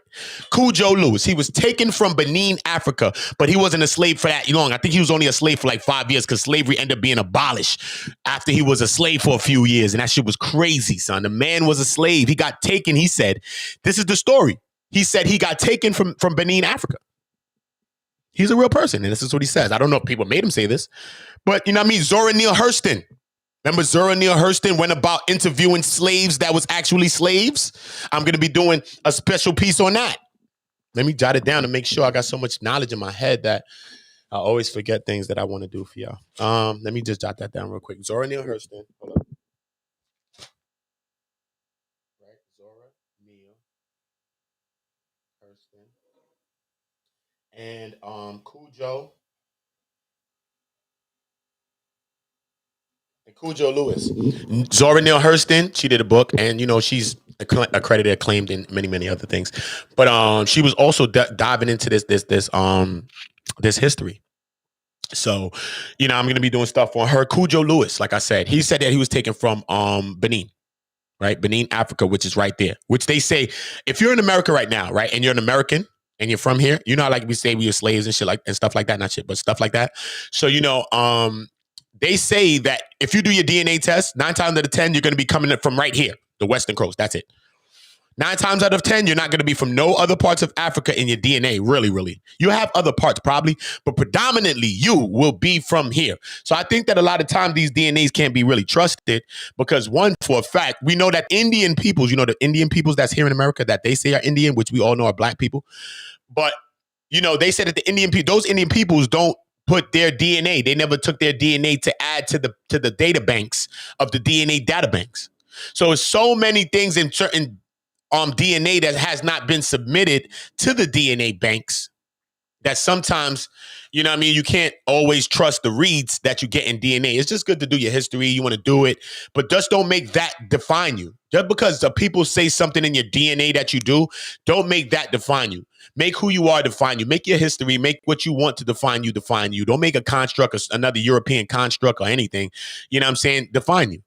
You know what I'm saying? Who's to say who you are? Who's to say what you are? You are who you are. You are what you design yourself to be. That's why you shape yourself from a child and you keep growing and growing and growing. And then you'll be the culmination of exactly what you want to be. So you design yourself. Don't live by no construct. Like when people be saying stuff about me, everybody be talking, I don't run and respond to everybody because I know things are not true. So it's not that serious to me. It's really not. Some things be funny. I laugh too. But, you know, I know things are not true. You know what I'm saying? So it's just how we got to go about moving and doing things, right? So now look. So if they were supposedly, so now look, this is why I'm telling you, people were here in America. It was a bunch of Black indigenous people here. Okay. I went into telling you that when I showed you that America has a treaty with Morocco. But let me go, before I go to Morocco, I'll just tell you this first, right? Boom. So now if they sailing from America all up there, where they going? Was they going to get to Benin, the western coast? Because they was making it seem like they was sailing back and forth, snatching slaves and coming back, snatching slaves and coming back, even when it was abolished and it was stealing and it was wrong for them to be taking people, right? But for them to sail that, it won't be as easy as they're making that seem. You see what I'm saying to you? Look at it on the map. Look at the Canary currents alone. You got to know longitude, latitude. You got to know currents. You have to know these things to sail. That's how you sail. Period. They're not, it don't matter about the ocean currents. We could just go in there and just sail. No, don't work like that, bro. You ain't got no damn big Titanic steamboat pushing through the water. Generators, automatic generated rows. What are you talking about? No. This is rowed by hands, by man, by people. A lot of people, but people. And when that ocean, when it does what it wants to do, no one can stop that. So we're not going to play a game with the ocean, right? So now, boom. So then I go into this, right? So I go into the the Moroccan, right? So I'm gonna show you who they came to meet. When the British got here, the Brits, because remember, they was in honor of the Queen. They came here and flipped on the Queen and built a patriarchal society because they was tired of living under the Queen and not being who they were. So they came here to find their freedom. That's what this is about. So to find their freedom, they came here and they met people here. And when they met the peoples here, the people had a government here. Okay? Right? Look, I'm Googling something for you. Right? So it was Black people, indigenous peoples who were in power here. I won't say it's like a government or a president, but whatever this was set up at that time, it was set up with people that was in power, running, doing stuff. Because this was a government. It had a government here as well. Right? It had something here. This was ruled by Morocco. Where is Morocco? Africa. So who owned America? Morocco owned America. Read it on the goddamn thing. It's right there. Don't play with me. I will shatter history in front of your face. So why people can't talk with me. These low budget YouTubers. Get out of here. That's why I don't waste my time with all of you, because you cannot do this. You cannot talk. All you can talk about is men that's locked up for 160 years. Stop it. Give me something else. Do something else for me, please. Listen, the Moroccan-American Treaty of Friendship. Why would they have a treaty of friendship, you say? In December 1777. Do you know that America's Independence Day is what? July 1776? Right? 1776, right? Okay. Well, this is 1777. Okay. Listen to this. This is when George Washington was coming up with the New World Order and all this stuff that they want to do in 1776. But look who gives them the right to get rocking, because they didn't have nothing. Look, in December 1777, the Moroccan Sultan Muhammad III included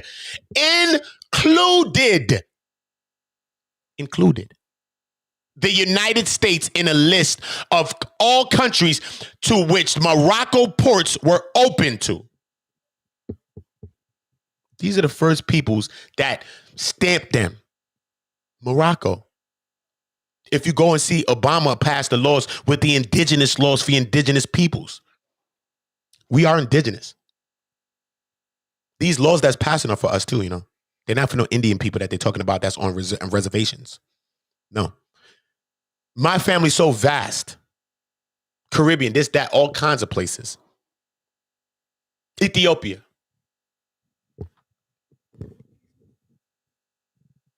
I've got family that look all kinds of ways. Straight hair, look like Spanish people. They're black. They're black. So I already knew the story of Christopher Columbus was a lie since I was in elementary school from first grade. I been knew that from first grade. Because when I looked at my cousins and my family members, I seen them look like the people that they had in those pictures. And I said, well, how are these people Indians? But my cousin's black. And my cousin's mom looks like Pocahontas. My cousin's mom looked like Pocahontas. How is Lala, my cousin, my older cousin, an Indian? She's not. She's black. So I already knew that from school. Okay? So you got to understand what's going on. Look, Morocco thus became the first country whose head of state publicly recognized the newly independent United States. This is where all these things come from, man. These people working with these people, all that, man. When they came here, Morocco was rocking, man. They opened the ports, did everything so that they could get right. Then what they did was come through, poly with the people here, act like it was cool, then enslave the people here for mad long, keep the shit secret to the world, really. Because mad people in the world didn't know that until it started to get publicized, really. Mad people didn't know about the travesty that America was doing to the peoples here. You see what I'm saying? It wasn't supposed to be that. They were supposed to come here. It's supposed to be like a bartering system. That's how come America is set up like a company, a corporation. Each individual states has come together like a subsidiary of one whole company. They all come together to form a big corporation. And that's why we all don't own our names. And there's a stock and bond in our name, supposedly. That's what they say. But that's why we don't own our names. And that's how come when you receive mail and stuff like that, your name is in all capital letters because that is your legal fiction name. That is your digital representation of yourself. Just like in the Matrix when Morpheus was talking to Neo and he said, listen, this is your digital representation. This is your digital synth. This is you in the Matrix. So this name that you were given, right, is what represents you, the person. But the person you don't matter to them. The name that they own is what mattered to them. So when the ambulance is coming to save you, they're not coming to save you. They're coming to save your straw man. The entity that is you, the entity that represents you, the entity which the government gains benefits money from you. We are the legal tender. We are the money. Money is a form of paper. That's it. We had bartering systems. The people are the money. This is how come even in societies, especially in the Roman society, the taxes were incurred and all of these things. Because the people are the money. We in turn use the people, we work the people, in turn tax the people. And then this is a constant circle where we never lose because we still tax the people. Instead of being a government and helping the people and doing what we're doing for the people, we're taxing the people and taking away from the people as much as we're giving the people. So we're really not giving the people anything if you're really asking. You see what I'm saying? You see what I'm saying? This is the longest standing treaty that happened. The Moroccan-American Treaty. Okay? Morocco remains one of America's oldest and closest allies in North Africa. A status affirmed by Morocco's zero-tolerance policy towards Al-Qaeda and their affiliate groups. Look, is the treaty still valid? While these treaties contain no monetary or they guaranteed hunting, everything, the use and rights of descendants of indigenous signatories. Look, fishing and land use rights for the descendants of the indigenous signatories. The peace and friendship treaties remain in effect today, but they didn't keep the peace. What did they do to the people? They didn't keep the peace. What did they do to the people? They in turn enslaved the people and tried to kill them and kept that shit secret. So that's what happened. If you want to be honest, that's what happened. But that's not to say that they wasn't bringing people too. But we know that people was here too. That's a fact. We've been sailing, bro. There's boats, it's evidence in Egypt, all that. So there's big boats, bro. Stop. We've been on these oceans. We've been getting up and getting to it. You think somebody that just came sailing on a boat was sailing, but then came to America and asked us how to help them to plant corn? Get out of here. How you built a whole boat, but you can't plant a corn? What the hell are you talking about? People been planting things since the beginning of Earth. Stop playing with me, bro. When I was in school, I said, how can anyone be taught how to plant corn? Right now, in this times when people was planting corn for thousands of years. It don't make sense. So you got to ask yourself the question, where did those peoples come from? That they didn't know how to plant corn? Oh, they just came into another region, so they didn't know how to do it in that region. So what was you doing in your region? Y'all never planted nothing in your region? You don't know how to just plant something and let some water go on it and let the sun hit it? We don't know that. What part? Why would they tell you that in first grade and kindergarten? That somebody's being told to plant corn when thousands of years people been planting corn, planting trees, planting ferns, planting every goddamn thing. We had agriculture. What are you talking about? You want to go back to Egypt? You want to go back to ancient civilizations? What are you talking about? Why didn't them people know how to plant corn, but they was sailing on a ship? How did they build a ship but couldn't plant corn? Think about simple things like that. What year did you not know how to plant something? If somebody walked by you right now and said, yo, how you plant corn? You'd be looking at them mad crazy, son. Like, what are you talking about? How you don't know how to plant something, bro? Dig the damn hole, throw the seeds in there, close it. That's it. You ain't got to water it. Move. If you do a little water, just put water on it once and just get ahead. Let the earth do what it do. It's going to grow if it has temperature. Right? Simple stuff. Shout out to Raw B. Shout out to Kitty Cats. Shout out to Asiatic Lion. We've been navigating these oceans, though. We've been stomping on these ocean floors. Telling you. You go under that ocean, man, all you're going to see is, yo, they got all our history, man. They went under that ocean floor and be taking all our stuff that we done dropped down there. What are you talking about? These people got all the history, man. That's why we run around in circles, because they have all our history. That's why I want to make it my thing to go around the world and see our history. You know what I mean? It's kind of like the great, not the late, Dr. Runoko Rashidi, how he had the African presence around the world. I want to do something like that. You know what I'm saying? And I know a lot of, especially my Ethiopian history, it's in the British Museum. I know that Ethiopia has been in a long time battle with the British Museum and England and British for obtaining their relics and their, like, the princes, the kings, clothing, the jewelry, and all those things. There's even an obelisk there that they're trying to get back that's in England. I mean, not in England itself, but in the UK. I don't know exactly what location it is, but it's out there. You know what I mean? There's even an obelisk. There's things from Lalibela Church, which is in Ethiopia, the Church of Ethiopia, right? The Coptic Church, right? Christianity. They say Christianity derived right there. That's what they say. Started right there too. And that was also used. You know what I'm saying? It started there. All of that started there. We created religions. We created ways of life. We created all of those things. The European people didn't have that. They didn't have no religion. They didn't have no way of life. What did they have? Except for like the Vikings. They had something that they believed in. Who's the god that they believed in? The Vikings. They believed in Valhalla and all of that stuff. The Vikings believed in Valhalla, that you give your life and this is how you live your life and you go, you know what I'm saying? Stuff like that. You know what I mean? Like that warrior spirit type stuff. You just give your life for it and this is how you go. And if you don't die a serious, like a real death, then you don't have no honor. You die without honor. So then people be like banging forever. Like, damn, you made my people die without honor. Now I got to go out, die with honor. So it's like some die for honor thing that you want to go see Valhalla. Valhalla is like their heaven for the Viking. Like the heaven for the Viking. Stuff like that. You know what I mean? But even that history, it comes from somewhere else, because guess what? Even the Greeks and those people were coming to Africa to get knowledge. Remember, we had Timbuktu, schools of thought that was here. People wasn't going over there to go get knowledge. No, they were coming to Africa to get schooled in Timbuktu in our great schools. Great morning, kitty cats. You see what I'm saying? They was coming to our schools. What are you talking about? What are you talking about? Right? Sundiata. You know about Sundiata? These are people that came from Ghana, Mali, all of that. Mansa Musa, Sundiata, all of these kinds of people like that. You know who burnt down the Timbuktu? Did you know that in Mali, it was a history of kings getting killed and killing kings? When Mansa Musa's, Mansa Musa's heir came in to take throne, he was killed by Mansa Musa's brother, who was his uncle. He killed him for the throne. And then the history of kings started going like that for a minute.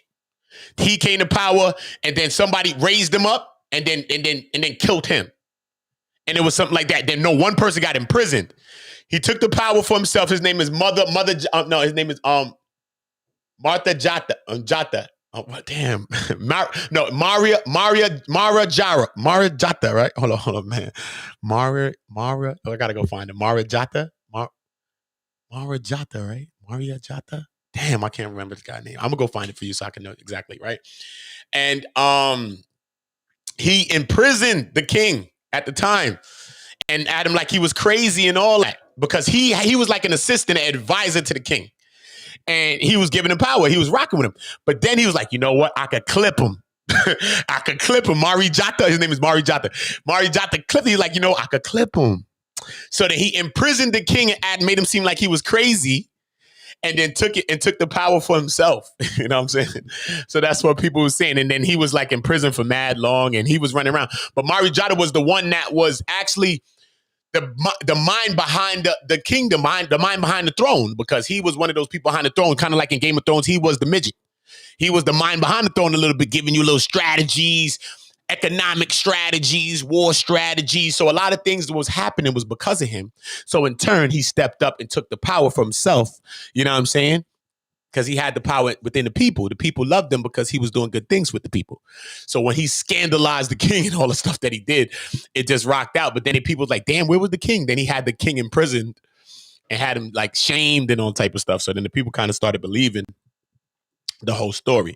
But yeah, so when you get into like stuff like this, we get into the Moroccan treaties. Why did America have a treaty? Why did Barack Obama, that's the only thing he did, sign in the indigenous laws?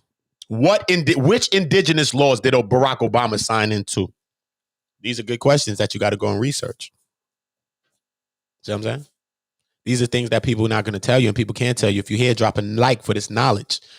Drop a like for this knowledge. YouTube Lies and Slander, episode 4 will be going on later on today. We're going to be getting that Dry Diva. Dry Diva, she's going to get it. But listen, though, at the end of the day, I want y'all to understand what it is. You know what I'm saying? Because we have to be able to go into this knowledge. We have to be able to drop these jewels, man.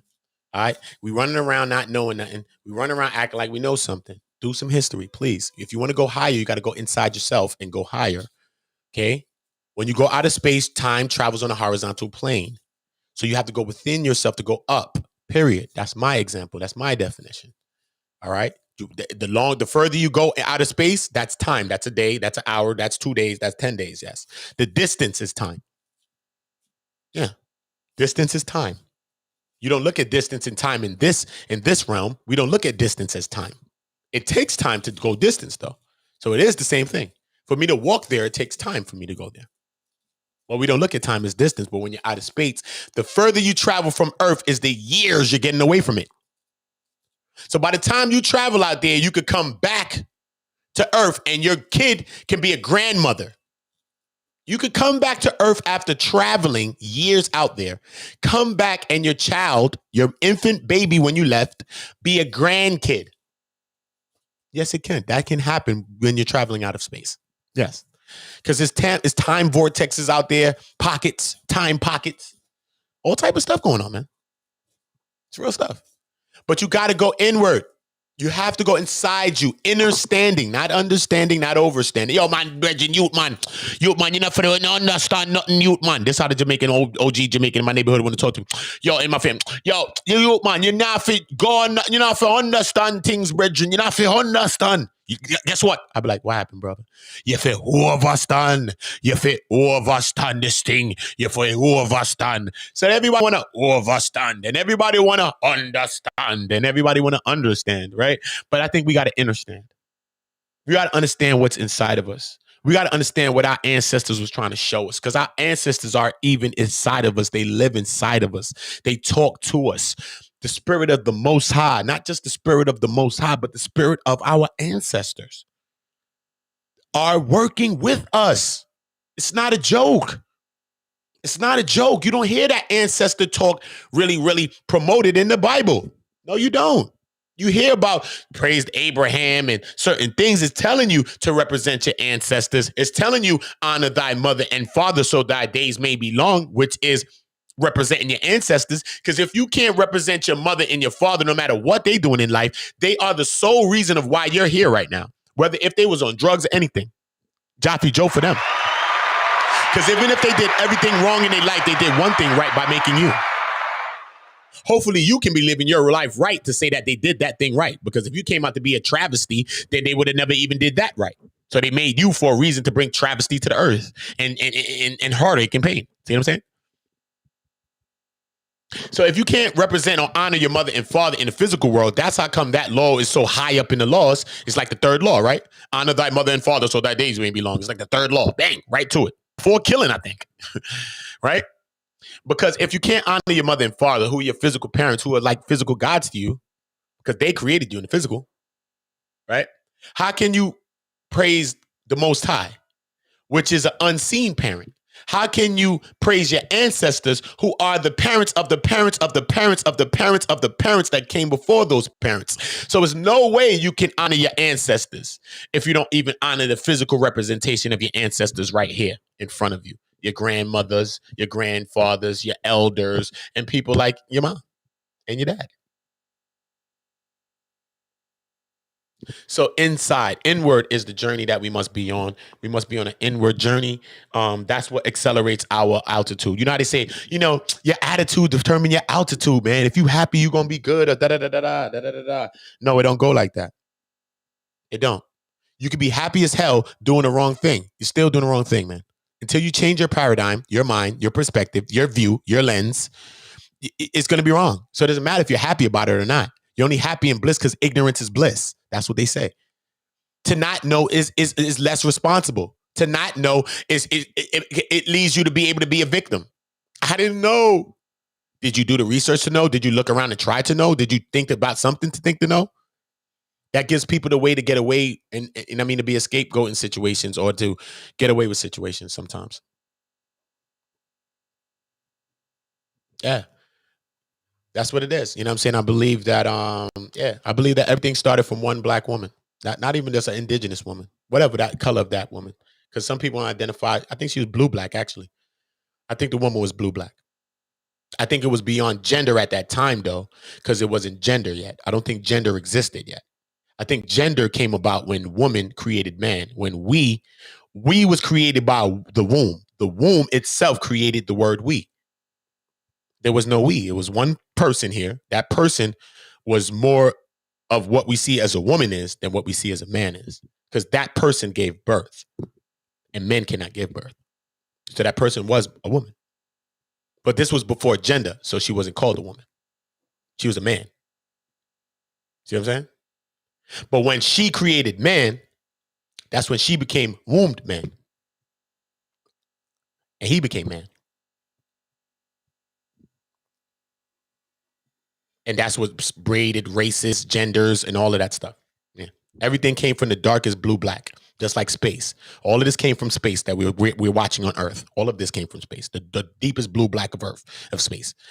And I think that the richest of pigment is what created all pigments. Just like they say all colors come out of black. All of the pigments that you see on Earth came out of that rich black blue pigment. And that's how come people disrespect the color, oh, you black, you crispy, that's why they shame it. That's why they call you that, because they want you to look at that. We're supposed to praise the people that are darker skin. People that have darker skin, the darkest skin, even me as a fairer skinned black man, the people that have darker skin are the people that we supposed to be saluting. Like, damn, son, you still got it. Word. You still maintain some of your shit. You know what I'm saying? Your shit wasn't, you know what I mean? You still holding it down. You know what I mean? For real. You got to know that. It's really, really true stuff. You know, our DNA is our DNA.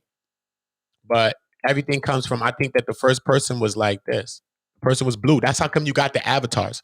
When you watch Avatar, Avatar is based on us. The people are blue. Why do you think that the people are blue in the movie Avatar? The movie Avatar is based on our people, man. Go back and watch the movie, man. I'm not a fool, son. I'm an ancient scientist right here. I don't know who y'all think y'all talking to. I'm a strategist, war strategist. You see me bombing people down left and right, and they're going to sit down. Simple. I'm not playing. I will not be tolerated against none of that. I will not side with terrorists. No, I will not. I will bomb you. I will bomb you, just like George Bush said. I will bomb you. And I will not change my mind. I will bomb you. Yeah, and that's what the kings and the queens need around them. They need a king like that, and I want kings and queens like that around me. They said, you know what, brother? I love that, man. You on that, man. You ain't gonna back down nothing, man. Straight up, you ain't gonna be biased. You're gonna tell the real. You're gonna tell the truth. You're gonna say whatever. You're gonna keep it real. You're gonna back it with proof. You're gonna show the receipts, and you're gonna move on with your life. You ain't gonna drag it all day. Yeah, I'm gonna show you how a king move. Shout out to King Joffy Joe. You see the skin tone right here?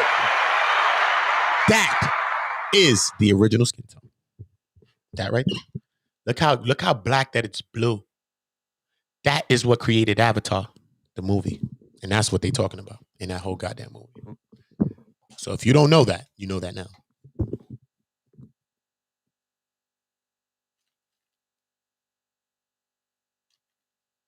See what I'm saying? Think about it. Go back and watch Avatar. Go back, do the research. Go back and look at the story now. What happened with the peoples? Who are these people that came and tried to run down on the avatars? Who are they? Who's the people? Who's the white people? Go back and look at who the indigenous people are. And go look at what it's about. And these people always came over here and what he did, fall in love like they did. The Greeks came over and fell in love with Aphrodite. That's why they came to Africa and fell in love with people like Aphrodite. They went back and named gods after Aphrodite. Put a white face on Aphrodite like Aphrodite was white when Aphrodite was black. Facts, right? Then not only do they do that, what do these people do? These Greeks and these Romans over-sexualize us, right? Like they did to Sarah Bartman and everybody else, right? Aphrodisiac. Why do you think we have a word called aphrodisiac? Because that word comes from Aphrodite. And when they came to Africa, they said, oh my God, this woman, you have the beautiful woman of all over the world. Your woman's like a goddess. That's what the Greeks said. The Greek loved our women. So how the hell we don't love our women more than the Greek did? The Greeks love our women, our black, beautiful sisters, bro. Every hair, every shape, size, and everything. They loved us. You know why? They went back to their country and named gods after our women, but we naming dogs after our women because we call it our women bees all goddamn day. That shit is crazy to me, son. It's absolutely crazy, bro. If you can see what the European man think about your woman, the hell is wrong with you? Them European loved your women. Your women look just like this. They said, oh my God. They was trying to rub this skin off. Like, what the frick is this? My God. Why is it that everywhere we sail, we find people that look like this? You know what we're going to do? We're going to R it, R-A-P-E it. We're going to blend it. You know what? Let's try to have a baby with it. Let's see what happens when you have a baby with it. Oh, white is inferior. This is superior. Oh, shit. Hold on, wait. Let's mix white with the Asian, with the Mongoloid. The baby looks Asian. Wow. White is inferior again. Asian is even superior. Let's mix it with Latino or Spanish or whatever you want to call that. Oh, even that is more dominant than the white gene. So white is, again, inferior to all genetics on the planet. They're inferior, and they're actually a minority, and we are actually a minority because they are genetically inferior. They are genetically a minority. That's their minority. They want to make us a physical minority. You see what I'm saying to you? You see? So this is why agendas are pushed. Everything is meant for us to not have babies, for us to do things. This is why it's abortions. This is why there's agendas. There's a lot of stuff that's being pushed. Everybody live their lifestyle. They live their lifestyle. But when people talk about different agendas, then I understand. They would like for our men and for people to be gay. Because that would mean that we won't be having more children. They want that. I say everybody should live their life. Yeah, and be who they want. I'm not going back to Sodom and Gomorrah, act like I'm banging. Get out of here, man. Let people live their life, man. Let people be who they worry about your own backyard. That's how I live. I don't need to worry about my own backyard. I still got things I need to clean up in my own self. I need to listen more. I need to do this. I need to do that. I ain't got no time to be cleaning up nobody else's backyard when I got to be, there's things in myself that I'm still working on every day. Every day. But when we look at this face right here, when we look at this skin tone, drop a like if you're in here on the way in. King Joffrey Joe to you. That's for you that applauds. The only channel that gives you applauds. Stuff like that. Everybody's a hater in this wide world. Not here on YouTube. I met a lot of great people here on YouTube.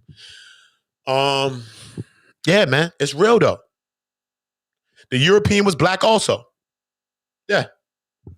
Yeah. The Slavics. Slavery comes from the Slavic and all of that. First enslaved. Stop. We know about all that. We get that. I've done all that history. I know that.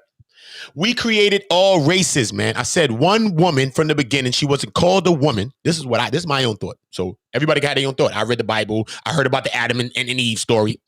I don't want to believe that. That's not my story. I don't believe that. I don't have to. I could believe in the Most High and not believe in the Bible. I could do that. You know that, right? Not to say that I don't, but I'm just saying. I could believe in the Most High and not believe in that. People were believing in the Most High way before there was a Bible. I believe in the one Most High God. Yes, they did. They did. They believe in God, right? Moses did. Moses did. Did he not? Okay. Someone did. Before a book, someone believed straight and was blessed. Remember that. Remember that.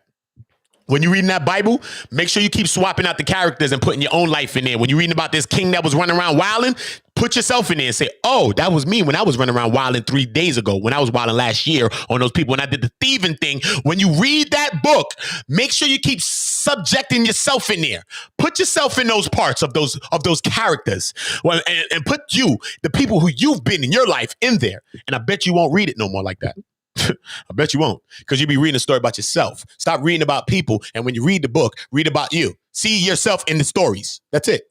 Don't read them for the stories. Read them for the truth. Read them for what you really need out of it, and get ahead about your business. Right? We get caught up on the story, but then we outside living a whole different story. People in the church telling you how to pray and all that. Then they outside doing all kind of shenanigans, in the crib doing all kind of shenanigans, all type of shit. Like, come on, son, stop. Let's stop the shenanigans, please. Shout out David Campbell. King Joffrey Joe to you. I never gave you a King Joffrey. Asiatic Lion, King Joffrey to you too. Was the Native American a Moor? That's a good question. The Native American don't exist. That's my first thing. It's a lie, bro.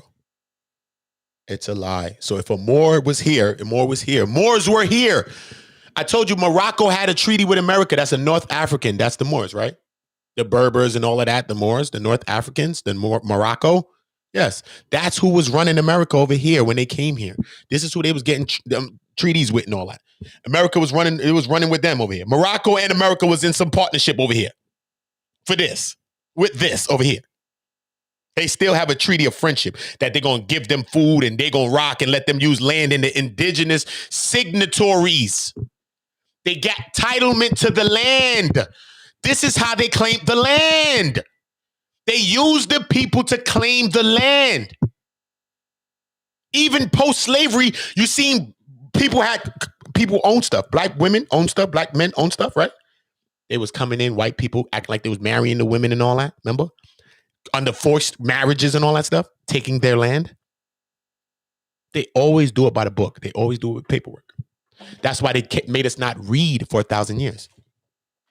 Because if you read, you would have read the fucking shit that you deserve, because everything they doing to us is legal. But it's illegal. So we have to know law. Land, air, water. This is what governs law. Land, air, and water. It governs us here. The hell you think law came from? Hey, listen. Where do you think it came from? Laws, these physical laws that we have that's governing us with police jumping out on us, came from maritime law, came from the laws of the seas, came from laws of pirates and ships and cargo and trade routes and ports. That's where those laws came from. Some of the laws that's governing us right now on the streets of Brooklyn, where I'm at right now. You hear me? Some of these laws that's governing me on the streets of Brooklyn where I'm at right now were made by pirates, maritime law, and ocean laws. That's why we got to learn law. We got to learn legal conversation, legal talk. You got to know how to speak. You got to know that when you silence means that you agree. Just like in court of law. If they say, oh, well, you've been doing this and you don't argue that, then you're guilty of that. You're supposed to argue it. Like if I come in the crib and say, yo, man, yo, listen, man, yo, David Campbell, yo, you took them damn cookies from in my damn kitchen, man. I just left my butternut cookies over there, my butterscotch cookies over there, man. And you look at me like this, David, say, and don't say nothing. I'm going to say, David, that's foul that you fucking went in there and took my shit. You see what I'm saying? That's foul that you took my shit because you didn't say nothing. Anybody that is guilty of something, accused of something, they're going to say, no, I did not do that. That's natural in your soul for you to say that. It's natural, son. That's what scared me with Brother Polite when he didn't want to say that. I did not do this, period. I'm not the one who did this, nothing, period. I'm sorry, I did not do this. They are railroading me. No, Georgia, sing a song, do something polite. Just don't be polite. See? Did he do that? No. He never did that. He never did that. Couldn't admit nothing. So when we listen to stuff, we got to keep it real. Boy, you already know the vibe. Salute to everybody, man. Remember, drop your likes, share the content if you want. But remember to subscribe to the channel and turn on the notification bells. I will be back with another episode. It's going to be informative, different things like this. But then we will be having today, I'm seeing another episode of YouTube Lies and Slanders. I see it's going to be going on even more today. We will be uncovering Dry Diva. Yeah, so that's how we're going to go into that, man, because it is what it is. But salute to y'all. You know, I love y'all. We will stand up and fight at every juncture. Nobody wants a chumpster. Nobody want no chump. I don't want no chumps around me. I like my women to be warriors like Queen Amenorhanes from the Nubian queens. I like my queens to be warriors, like the kings to be warriors. I like our kids to be warriors. We want our kids to go out there to be warriors, not to go run around killing, but to be standing up for themselves, to speak up, to have that voice. We don't want our kids to be battered down, that they feel weak and they silent. Nah, we don't want that. We don't want that. We want our kids to be warriors. We want our women to be warriors. And we need our men to stay vigilant and stay and remain warriors because we help inspire the women and the children constantly. And we are constantly inspired by the women and the children. When we see them like, yo, they're standing up like that, I say, wow. When I see a woman or a child stand up like that, I'm like, wow, yo. You know what I mean? So it's real. So it's real stuff. Or the Shem Ham. It's a long conversation with Shem and Ham, but I'm open to having a conversation. You know what I'm saying? Even email me. You can email me. We come and have a conversation like that. We could set up a show and we could have the conversation. You could come and tell me what you want to tell me or tell us about it. I can learn. I can talk with you. I know about Shem, Ham, Japheth. You know, they say, you know, Shem is more the Islamic person. They say Ham is with the African, the dark African that they're trying to say. And I don't know, man. It'd be a lot. So we really got to go into some decoding when we start getting into that. We got to go into the history of Shem, Ham, Japheth. We got to go into all of that first and then start going into locations, regions. Let's see what lands did they actually get in the Bible. What lands were they given in the Bible? Then we got to go into stuff like that. And then, you know what I mean? Then we go further into other histories and start cross comparison. You know what I mean? Comparing things.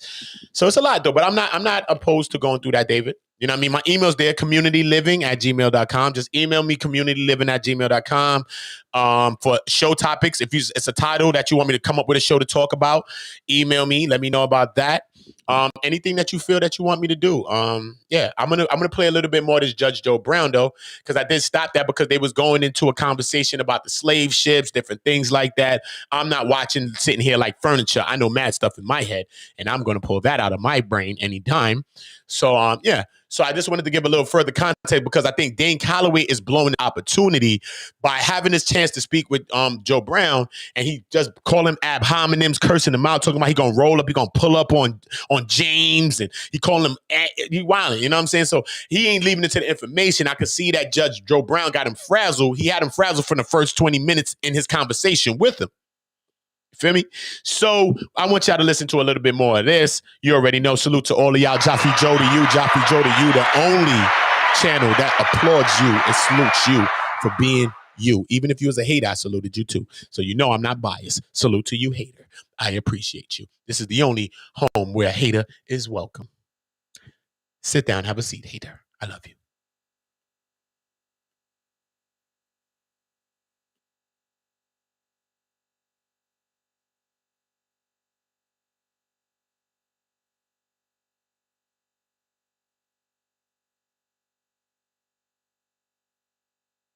Hell, the housewife wants it to stand for. When you walk into a department store and they've got a checker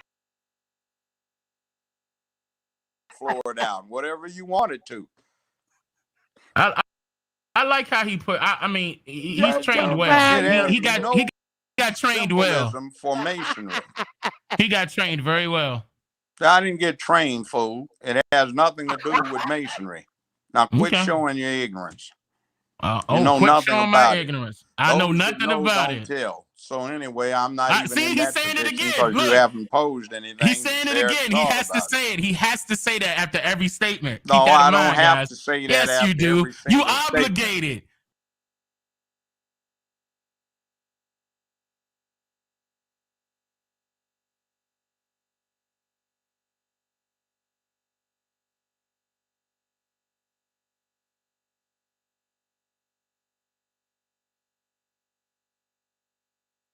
You're obligated to say that. Masonry has nothing to do with checkered floors. Okay. I don't know where you heard that. I didn't tell you that. Just more your mythology you said that you seem to believe in. Keep that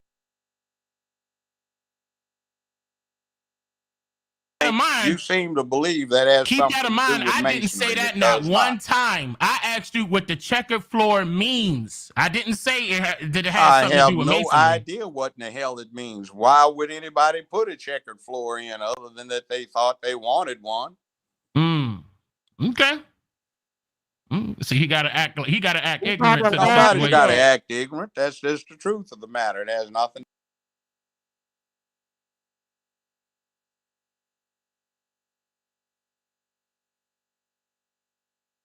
to do with masonry. Okay. So how did you become a 16-degree Mason? What was the steps you had my way up? What did you do? What did you have to do? I learned what I had to learn. All right. Well, hold on. We don't have to go into that because I know that's going to get you really in trouble. So what happens is you do have to go through a process, though, right? Like in school. Let me say this. Okay. Without getting in trouble. Technically. Okay. If you become a Mason, what the degrees are about is you become an apprentice. Right. Who carries bricks. You learn how to make them. You learn how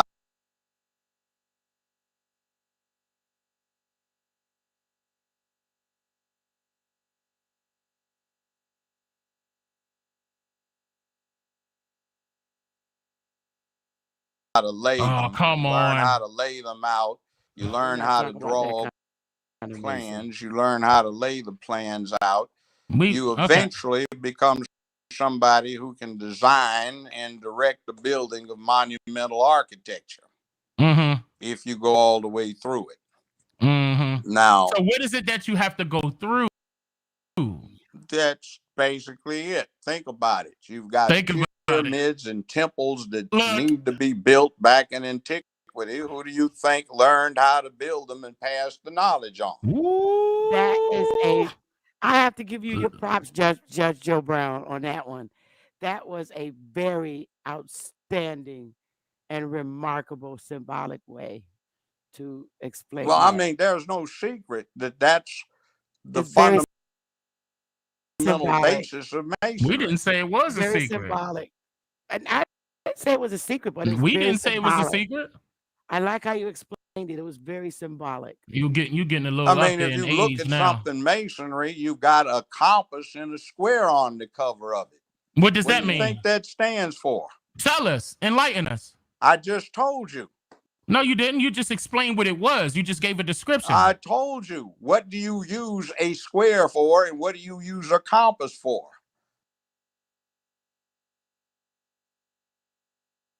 Tell us. Enlighten us. Same thing you would if you had one now. Okay. Direction? All right, I'm gonna leave him alone on that. No, you're not leaving it's me gonna get him. alone. It's gonna get him in trouble. See, you want to talk about the secrets. The secrets are something else. They have to do with characters, man. That's okay. what it's about. Let's get into it. No, I'm not getting into it. Why not? If you want to learn, go pay the dues. I gotta go pay the information. Right. Like getting a college education. It costs you in time and money to get there. I like that. Good. So it costs you in time. They told you to tell you that. They told you. They told you to say that. It cost you. No, they didn't tell me to say that. I'm telling you that. It costs you in time and effort to become educated.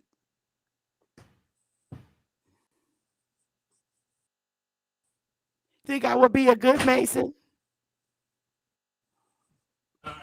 Let's see. Let's see something real quick. The Eastern Star, which is a woman's affiliate of Masonry. Who's who's Hobart Sidney Jarrett? Don't know. You don't know. Interesting. I could never betray my people. That's something I just can't do. But sister, if you want to deal with Masonry, it's called Daughters of the Eastern Star. Yeah, don't deal with Eastern Star. I would never join that organization. Don't deal with any of them. I have a deep love for my people, and I want to be a leader where Masonry has nothing against black folk. Oh, they don't. Masonry is not white. No, I didn't say that, Judge. You didn't say that neither. Before the white folk even I got never a hold said that, of Judge. It came out of Egypt, China, India. I'm from none of those countries. Northern Africa. I'm from none of those countries. Spread to the Mediterranean. I'm from none of those countries, sir. And then the Middle East. So you've got Masons all over the world of all ethnic groups, all racial persuasions. I believe you, sir. But what I'm saying is I could never join that type of organization or any other organization because I want to be that tribal chief where when I lay my head down to sleep, I can say, I never turned my back or deceived my people. I was always very That's not turning your back on your people. What is it? I just can't do it. What it is, by the way, one of the reasons it's kept secret is Masons have a brotherhood that is very, very, very, very, very seldom violated, which means that you can talk things about things, plan things that you can't do in the open air. One of the problems with the movement was that too often when you tried to discuss or plan something or get something done, there was an agent, an informant, a snitch, or somebody who was getting money to take you down. So you can't talk about it outside of the culprit. That's what Masons just confirmed that. Fraternities and sororities. He just confirmed that you can't talk about it outside of the Black culprit. Greek social organizations, when actually what they were supposed to be doing is fighting segregation and apartheid. The way they used to pledge people in the frats was brutal. So if Sheriff Bubba caught you, you wouldn't tell on everybody when you got tortured by the Klan. So how did you get in? Brutal. What, can you explain that part, or that's a secret too? It was brutal. It's no secret. So I could hardly walk for 2 or 3 days afterwards. And that was 55 years ago. Were you jumped in or were you touched in? What? Were you jumped in or touched in? You got punched. You got beaten. You got put through some physical tests. They tested you. Same stuff they do with Navy SEALs now. They did. An Eastern Star. See, the point is, it's like, okay, right down here in Memphis, Dana Eastern Star? She looked like one. They called some black folks from Eastern Memphis. Withers, who was a cop, also a photographer. A.W. Willis, a lawyer. Russell Sugarman, a lawyer. Both of them were alphas. They went down to Mississippi. Ernest Withers took 8 rolls of film of Till's body. He didn't develop them. 4 rolls were given to Sugarman, 4 to Willis. Their assignment was to get to Illinois, get the film developed, and get it to the